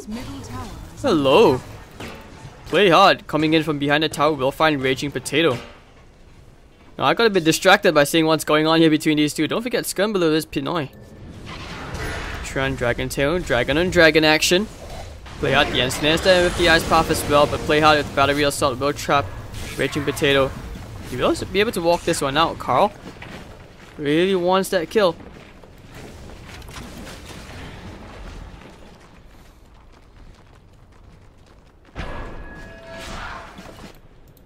And March very, very happy, still pushing out this bottom lane, trying to complete what's this. I'm gonna assume it's a hit dress into a pipe. Dire's middle tower Or this picks up a ring of health, just in case. But over in the top, play hard, they found Yash and Potato. They get the shackle as well. Nyx Assassin will probably go down here and snare to cancel. Yash looking for the stun. Does land, but Ollie will secure the kill onto Yash. 4-1. Nando. Trying to complete that armlet. But March just keeps cutting the creep way, farming up the camps. Rinse and repeat very fast. Radiant's middle Somehow tower keeping is up under with attack. this Tinker.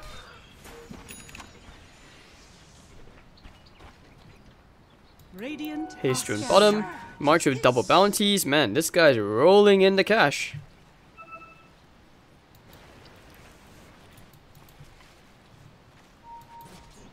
On the bright side, Nando is not short on levels. That's the more important part. Get some damage out here onto March, but that Ion Shell, you know, more trouble than it's worth. And this wave will constantly push out, but this overwhelming amount of pressure coming out in this middle lane. Radiant's bottom tower is under attack. Alright, Tron, Dragon's Tail onto Carl. Here comes Play Hard from the side. Tron stuck inside the ice path. You don't want to fight into March of the Machine. It's not the best idea. It's Raging Potato trying for the body blocks. Tron getting blocked up. Oh, here comes the Ollie. Nice rotation. Carl will get one kill. Tron will find off Raging Potato. It's going to be a 1-for-1 as both the supports are dead. And Carl, he's going to have that boost of travel very soon.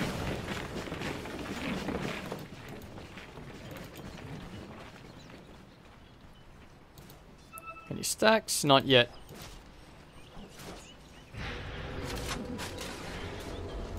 And March just goes back to doing his thing, picks up that Helm of the Dominator build. Right, how did I miss that out? With Raging Potato, he has the Ensnare, Yash.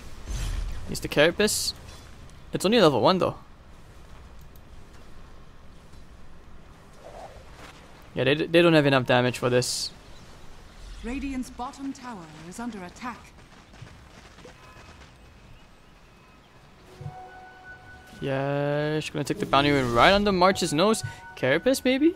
Need the stun. The Ensnare is there to get the stuns and all. But it'd be enough. No mana. March should be able to run this one off. He has a haste rune. The 3000 gold advantage for the geeks. Play hard, almost on level 6 before you can start making some plays. Pressure the Tinker.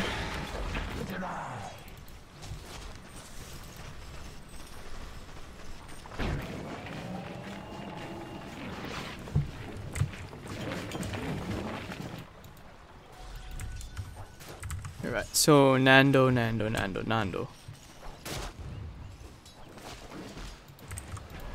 Milmic as well, almost on his level 6 as well.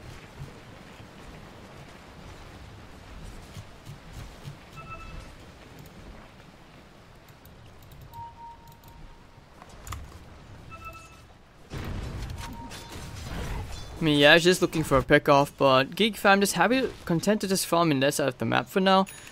You have the Carl just clearing out this particular ancient stack. Or what I like to call this the secret shop creeps, you know? So a bit of downtime for Nando. So they can recover at least before they can start doing some combos, some infest bombs. They have the hookshot available if they can only find the rocket flare onto Carl. Dragon's Tail is there, Raging Potato. The hookshot comes in from the far left. And Song of the Siren keeping Carl in place. Oh, he's gonna end up dying. That's a Song of the Siren wasted. But maybe not. Here comes Carl. Here comes Nando. Ice Path flies out. Tron, dragon on dragon action one more time. Radiant's Ollie middle tower holding Nando in place. Geek fam. Mr. Tron. Not dying just yet. He's just so tanky. They can't kill him. The impale is gonna miss as well. And Ollie will get spanked down by Nando. Meanwhile, at the river, Tron holding his ground will toast up Raging Potato into a Radiant's baked bottom potato. tower is under attack.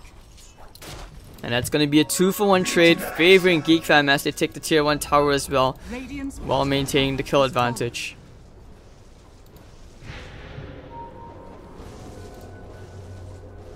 Radiant's middle tower is under attack. Clockwork almost on that urn. Radiant's bottom Oh, I think they tower found someone is here. under attack. Any carapace? Nah, you need the max carapace for that. Especially when Ollie's around. Ooh, the surge. They want to try and jump here for Yash. They have the hex. That iron shell. Ooh la la. Would have thought they would have wanted to go for it. Tron was on the way. Felt like they probably should have, or they could have.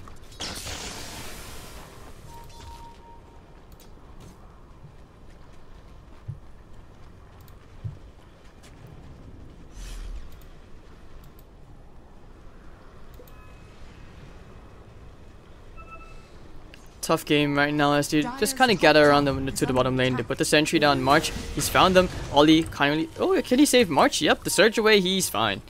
Race car.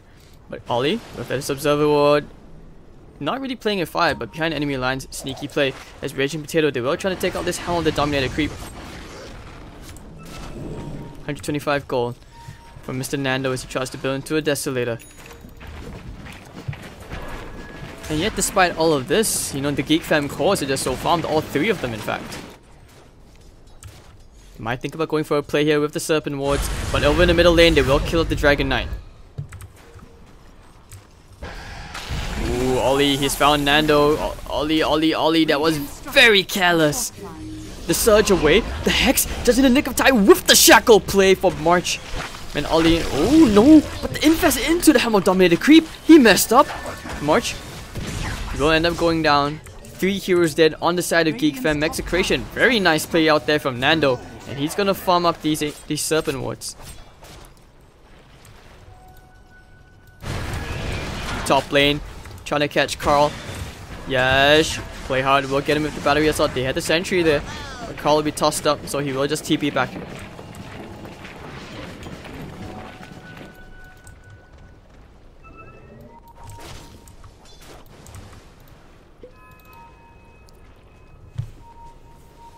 So what point do you consider that Raging Potato starts to build into that lovely Radiance build, huh?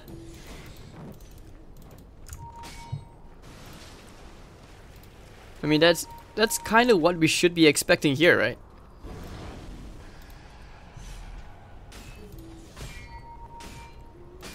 But yeah, they're pinging out that, hey, yeah, we have a Tinker Ward. Should be able to make something happen here. I mean, the fact is that he was just right here, you know. The Lifestealer could see him. It's not about them having a Tinker Ward. The Radiant side doesn't.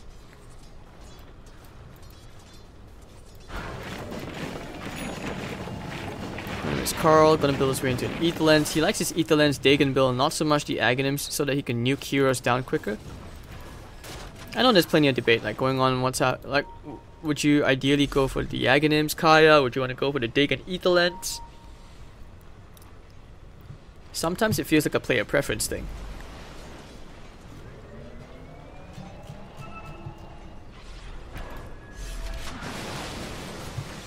But okay, let's see. Can they take this play hard? He's looking for the Tinker. Ooh, the hook off the mark just barely from play hard. One mistake does not make him a bad player. He's had a very good game.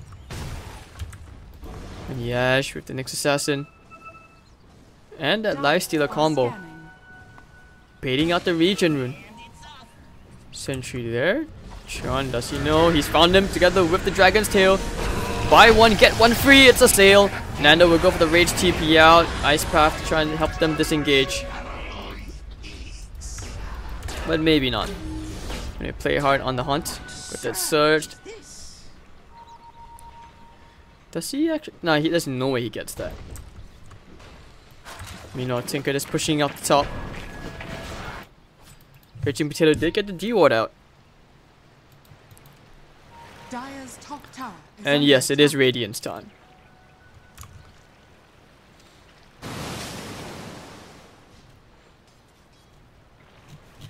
Alright, so guys, with this game, right, or rather with this team, you know, Execration, you have to understand, Nando is not the real carry. He plays the carry heroes, but the real carry is actually Raging Potato. This is what it feels like. 2k more gold before he gets that relic. Is under attack. Ollie waiting for that Tomb of Knowledge. Do it with flair. No hesitation, man.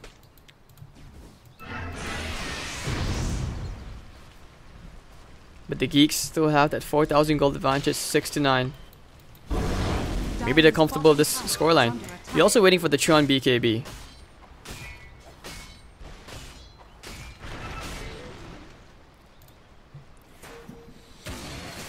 Alright, so going straight for the tier 1 in the top lane. They will open up the map just a tiny bit. Is under attack. So they secure themselves more map control on the Geek Fam side. Happy with that BKB. Carl already laying out. Ooh, that hook shaving Carl's nose. And they put an Observer Ward down. Ollie, that's a good Tinker Ward. Carl, you want to be careful.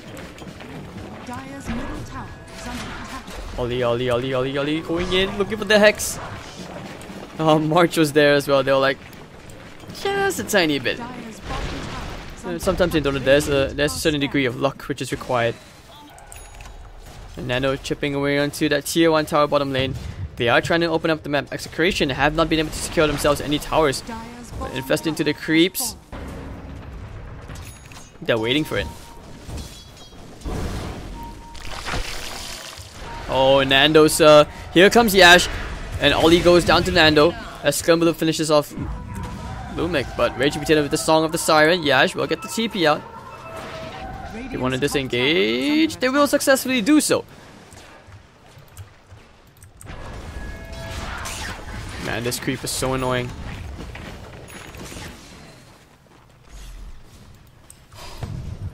Anyways, Nando already has his Deso, has his Omelet. Maybe this is where Raging Potato says, alright bro, you've had enough farm. Now it's my turn.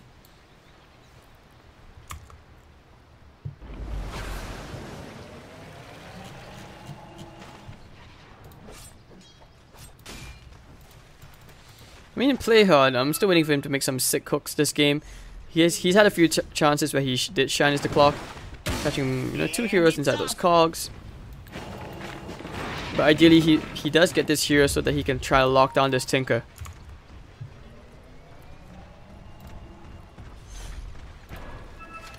Alright, friends, the smoke gank into the Roche.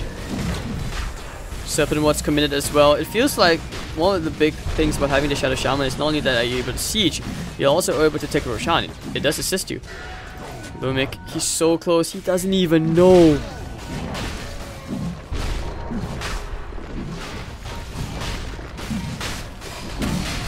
Alright, Free Aegis going the way of Geek Fam. And by the time Lumic's found out, Old Man Sense is just a bit behind. top tower is under attack. And Potato, he's just, yeah, his prize is the Radiant. He needs that so they can start to split the map up. Yash doesn't have a Blink Dagger yet, but they are waiting for one pick off in the top lane. I figured, like, let's just go straight for this. And the TP back now, get rid of the Stout Shield. Is under attack. Dire's structures Macro Pyre, Scumbaloo falling a bit low. Ice Path almost catching him, in fact. And Spirit Vessel, he will help him heal up. Flair's here. Ice Path catching in on the 2 heroes, but the tower will go the way of Scumbaloo. As Nando opens up the top lane, so a bit more options for the Tinker to just keep the lanes pushed out. We will actually end up going into the Aghanims, not the Dagon build.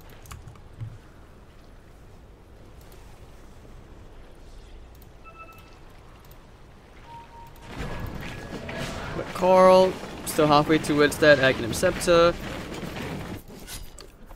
I don't know, it feels like very all in. This feels like it feels like a safety play from Execration, right?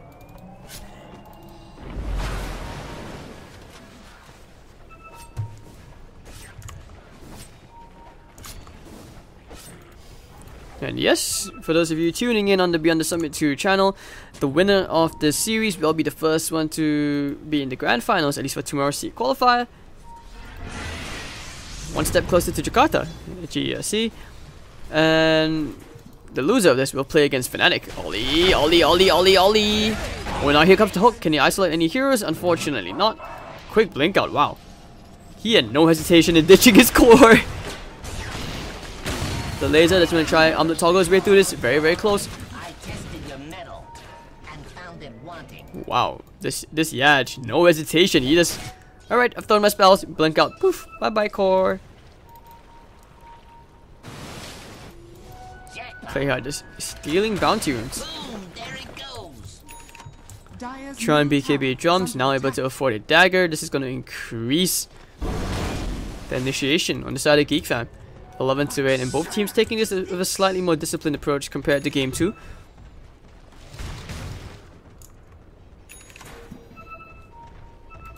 Happen together with this Aegis. If they kill these heroes, they could easily try to breach high ground here. They have the Serpent Wards, but I highly doubt they'll be looking for any kills here. Sneak a ward down, put a sentry as well. Looking for the heroes, they have the hook shot. Homing in. And here's they are pushing out the bottom lane. And it seems like Execration they suspect what's happening. They will not go anywhere near that tier 2 tower. There are too many heroes off the map.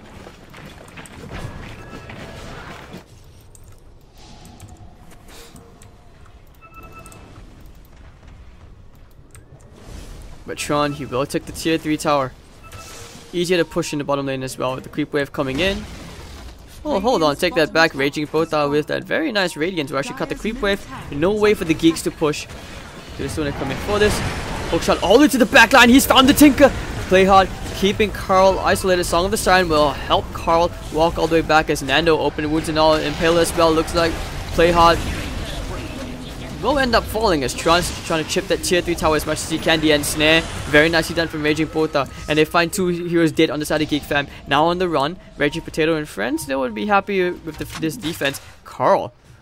Oh, you don't want to be there. Ooh, the laser, the double impale almost catching Tron.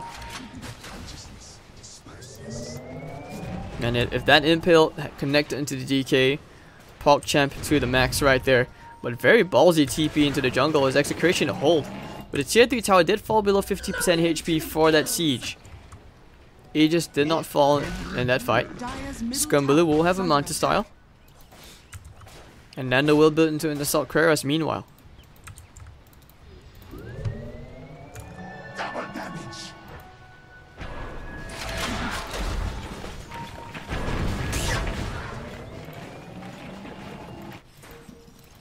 Dire's middle tower is under attack. Anyways, middle lane, they will secure themselves another tower as Scumbaloo, he's hanging around. He's looking for something. He gets the avalanche combo. Can he kill the Jakiro? Numik won't get the ice path off. Missiles are flying out. Ooh, that's quite low. Scumbaloo. Dire's middle Oh, the Aegis just procced. denied. So he's gonna be okay. It looks like Yash. Ooh, you don't want to be too close to that. Hook shot off the mark from Play Hard, trying to go any game sense. You know, Scumbaloo taking care of these illusions. That's gonna slow down a bit of Raging Potato's farm, but not to matter. Yash Radiant sees Chuan. Shoyan. No, they can't kill the DK. Very tanky bugger. Actually opting to go for damage over the 300 HP. In March, now completing the Greaves. On the way to completing Greaves and then a Blink Dagger.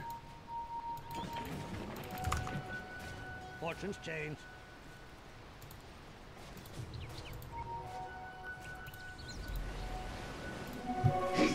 I mean, bit of a rough game, isn't it, ladies and gentlemen? 11 to 12. The Geeks still maintaining a very slim advantage, but I don't know, the way this game is going, it does kind of feel that none of these teams really have an advantage despite this number here. It's just Tinker thinks he can hold the high ground very well. You have the Raging Potato Naga, which is just pulling further and further away ahead. I do feel, however, that the Geek Fam core is on the clock, especially if you're the Tiny, who is going to build his way into a heart.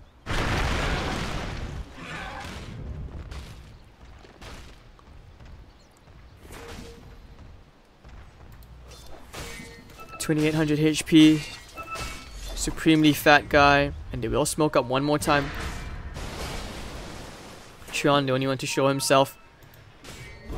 They did get the D ward earlier on. Yeah, just looking for some plays. They will pop the DK from Tron. Oh, the hookshot. Who did they find? They found Nando and Yash. Serpent Ward's lasers flying around Lumic with a nice Macropie catching 3 heroes, but the Cogs will push 2 out. Raging Potato doesn't have the Song of the Siren. He's dead. 2 heroes with no buyback. And if the Serpent Wards, they will actually be able to succeed to get this tower. Tron, that 10-second BKB going all the way ham. Not sure that's the place he wants to be at, but the Surge, he's actually going to be okay. They took the tier 3 tower, they're happy with that. Lasers and rockets. Pew pew around, down goes Ollie. Going for a bit more. Want to try and man fight this. Tron turning around the Dragon's Tail. Nando wrecked, shreked, and down he's dead. And Skumbaloo going straight for Lumic. The tree grab. Skumbaloo with the double kill. 4 heroes dead. No buyback on either. Tron and friends can actually take on more. Tinker going ham. Over in the backline, he's trying to create as much space as he can, but he can't. And that's going to be one lane of Rax going the way of GeekFam at 28 minutes in. And this will open up the shrines. Top tower is under attack. Man, he's still going. He is actually still going.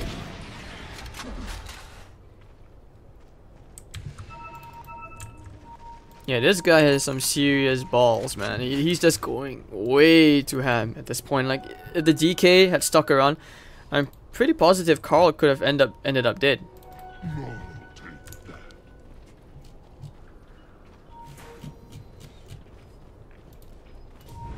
So right now they're just banking on dragging this out to the late game execution. I'm not sure whether they're used to that with this, you know, with the draft.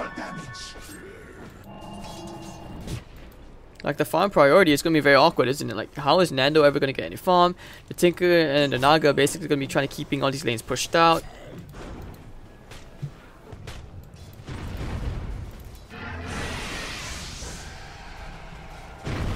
But a step at a time, GeekFam. Very close to qualifying for their first Valve event. Oh, the hook shot. Just off the mark. They have to ping out and saying that, oh, there's a ward over there. But the ward's just a bit further behind. In between where the tier 1s and tier 2s would have been. But they want to try for some infest plays together with Yash. And Roshan's up as well. Skumbaloo heart almost complete.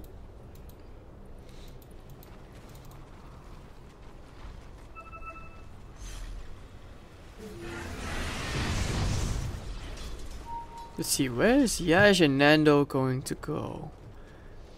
Okay. I don't think they can kill March. He has way too much utility. Skumbaloo probably spotted him out. Trying to bait Yash. He's gonna play dumb.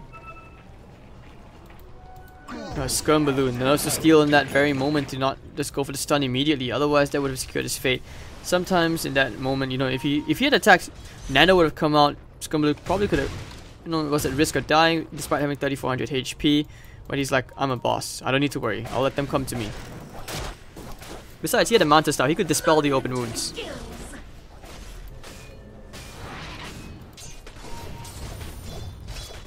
And now Skumbaloo, he's gonna try for Yash. The toss avalanche combo. Ooh, the hook shot. Very nicely done. And Skumbaloo with the tree grab. Radiant's top shrine is under attack. And now picking out the Roche. They want to go try. Can they? Going for a Maelstrom. Tron will also try to build his way into a heart.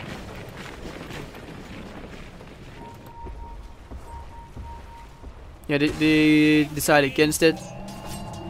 Naga illusions just to spam out the waves. Octarine core in the way.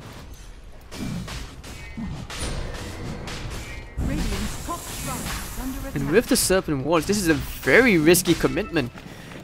This execration, they have the opportunity to actually just walk inside the pit with the Song of the Siren. Top tower is under attack. Radiant's top shrine is under attack. Dire are scanning. I mean, let's not forget, Raging Potato has played on the same team together with Miracle, the Naga God, so maybe he took up a few lessons. There's the creep wave will fall, tier 2 under some pressure, but the Aegis will go the way of Skumbaloo. We saw this back in the previous fight. They actually lost that fight. Radiant's top shrine is under attack.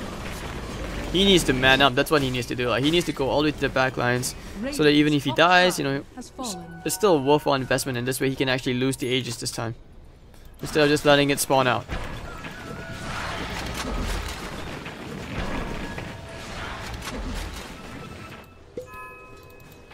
Okay, but Arcane Rune on March. Perhaps you can see some. Perhaps you can see him make something happen here in this game.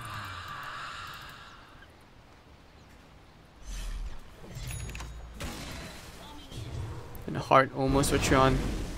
Radiant's bottom Get rid of the shrine soaring. is under Complete his heart. Very tanky here. Stand the front lines. Dire's middle tower is The under shrine's attack. already taken out. They could take the shrine if they wanted to, even using the cart. One tiny rock at a time. Bottom shrine is under attack. But Yash and the Nyx waiting for someone to come to the bottom lane. Oh no, Geek Fam are like, nah, we don't want any of that. They're not gonna take the risk. Going straight for the tier 2. It's gonna move a heart as well. Gonna pop the drums just to speed this up.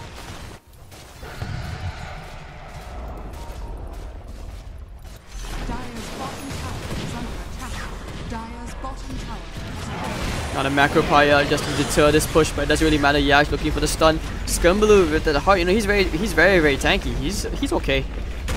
Not at any real risk as Tron looking to push out the middle wave as well. He wants to split Execration up. Do it with flair. Radiant's bottom shrine is under attack. So looking to play hard if you can only isolate the Tinker. They put on the Serpent Wards as well, and this will be the tier 3 tower going down. Radiant's top tower They have to know is under Carl's at the attack. side. The Song of the Siren now comes out. They're trying to stall this. Oh, but play hard going all the way in. Straight for Carl. Ice Path. Bottom shrine Won't be able to do anything, and it looks like play hard. He's just kind of messed up, but this is a sacrifice he's willing to make. Double 4 steps out. He's actually okay. Lasers pew-pewing around. Tron still has that BKB. He's gonna pop it now, and they will take themselves one more melee barracks. A full lane of racks, it seems, for the 9-second BKB. Radiant's top barracks are under attack. Radiant's top barracks has fallen. And Geek Fam will actually retreat from this. Execration running out of time, as it seems like an inevitable thing that the Geeks pull further ahead with a 15,000 gold advantage. So close.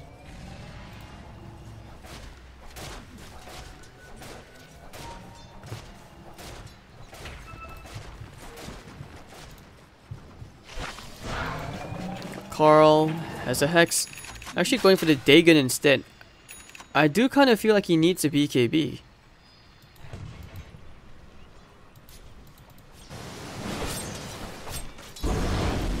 Meanwhile, Naga Illusion's just trying to rat, trying his best.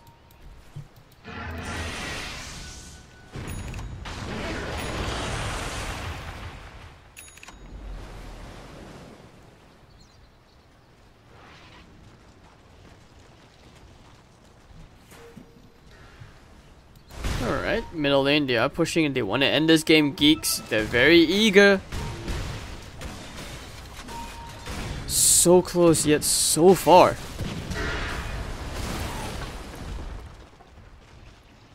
No MKB needed as well. They will go for a smoke play. Looking to close out this game, Geek Fam. In this game 3 after a long and hard fought series. Looks like they may find Lumik. The stun, trying to save him there, but the Serpent Wards will be dropped. It will take care of Lumik. Ice Path catches 3. Oh, play hard. He's isolated out the Tinker one more time. Song of the Siren will be used now to try and stall for time, but they don't have enough damage for all these super tanky heroes. 4,300 HP. Tron blinking onto the backline. He's gone straight for Carl. The vacuum! Beautiful vacuum out here for March. 3 dead. Ice Path coming out. Dragon will be caught. He will finally be brought down 82 seconds. Without him, he has buyback. March trying to be force-staffed out to safety. As Scumbaloo going to work on the racks. As Nando trying to bash him through. The lasers and the rockets are flying out. 4 heroes dead on the side of Geek Fam. Has this push cost them the game? I'm not sure yet, but it looks like it will be a team wipe. Can they kill the Tiny one more time? Ice Path catching him. They will try to dig him down. Scumbaloo gonna try and man fight this among all these heroes, but Execration, they hold. They hold. That final lane of racks has not fallen. As is the hope in Execration's eyes that they can try and come back from this overwhelming disadvantage.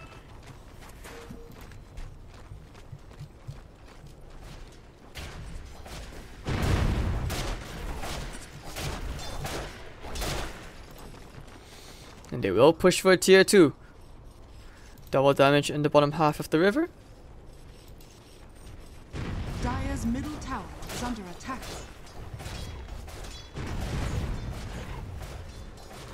They will get some good damage out. And with a tier 2, Has fallen. try to secure themselves a bit more gold into the economy. Maybe try and force out the tiny buyback. Putting a sentry down. Oh, they have a ward down there. Is under attack. And look at fire. They actually will take this tier 3 tower. Might even be a lane of racks. Geek fam, Dire's middle tower very skeptical in taking this fight. Dire's middle tower Looking to try and make things big even. Tron, the lasers and rockets all flying around. They've actually caught a lot of heroes. Play hard. The Song of the Siren helping them disengage. This is a good fight. Oh, but the 4-star for it looks like Lumic will be the sole sacrificial lamb over here as he tries to get his teammates out to safety. Nando going for the rage TP out. He's going to be okay. And everyone else is back. Wow, and they actually almost got the Meteorax as well. Execration keeping their calm. Not tunnel visually. Like, you just don't want to tunnel too much on that Rax at the cost of the game.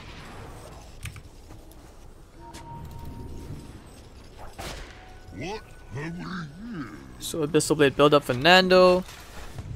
And Playhard can only do so much by himself, right? But anyways, the Geek Fam heroes are all back up. They will go back for round 2, trying to siege.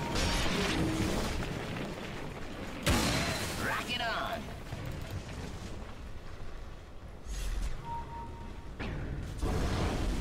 And taking the creep, they will go back to work on that Meteorax. The Serpent was thrown down as well.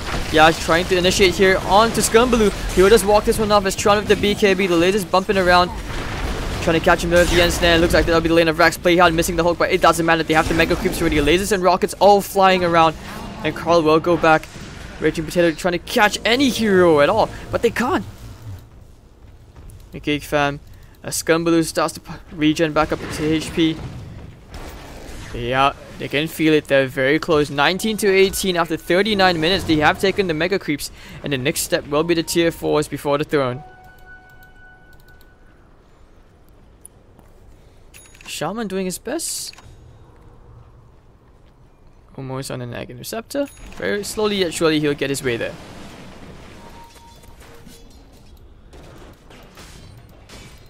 And the Bimbo Nagas are not able to do anything.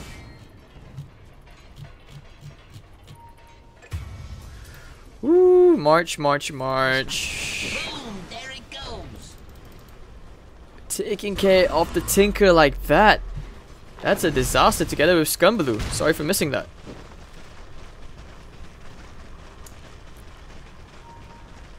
But it looks like they can force out the Tinker buyback.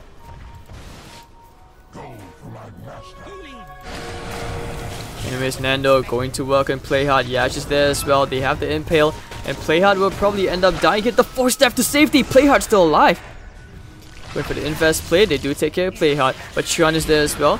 Silence onto the Nando. 4-step forward. March, you have no mana. What are you doing, sir? So at the enemy base, Scumbaloo. Oh, they have the stun. They have the Song of the Siren. Not sure what was that, the synergy. They know where Scumbaloo is.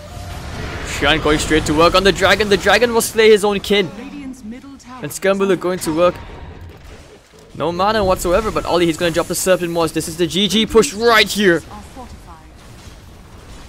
And going for the tier 4 is Nando. Has to try and right click these wards down. Ollie doesn't have the level 20 talent.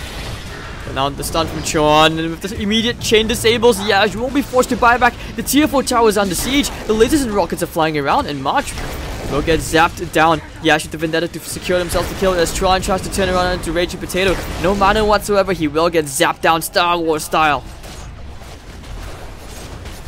Holding, somehow holding on for dear life. One heart attack at a time, Execration will not give up.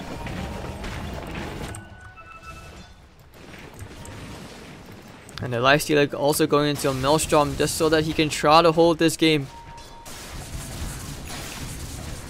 Doing their best. Come on, bruh. What's happening here? So tiny, get rid of the Echo Saber and perhaps a Hex. Clock going into a Lotus Orb. Sells the Wand, I will see. Boom, there it goes.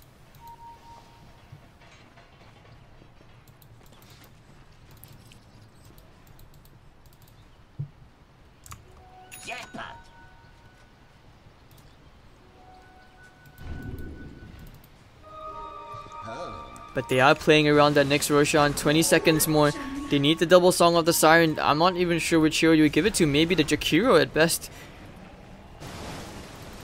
Double Song? I don't know. It doesn't seem like it's going to work out like that.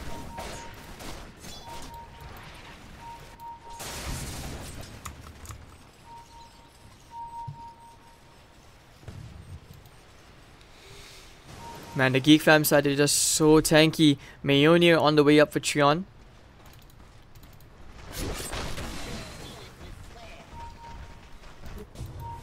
And I'm pretty sure they know that Roche is almost up. They have to fight around this. Actually, no, it's already up. What am I saying? And they know they have to fight around this Roshan. They cannot afford to give this away to Geek Fam. Much, especially when you don't want to give this away to the Shadow Shaman. Smoked up Execration, setting up an ambush. Bottom lane being pushed up by Carl.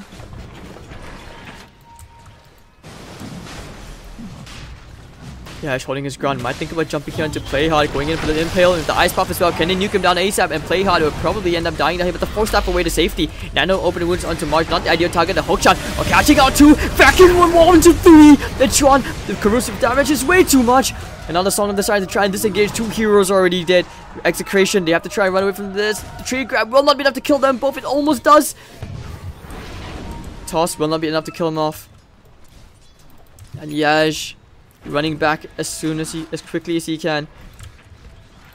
And the Geek Fam heroes, they sense it. The Geek Fam players, they sense this opening. The tier 4 tower almost down, dropping down the Serpent was. Laser and rockets flying out. Carl dead. BKB. He will nuke one hero down. Lasers flying up a spell. Tron. Oh, the nice double impale. Carl is still holding on for dear life.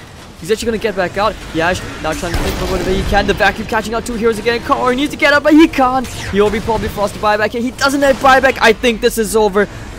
Execution, they call it in after 44 minutes of intense fighting. Geek Fam will be your first finalist of the GESC Jakarta C qualifier. What a game, what a game.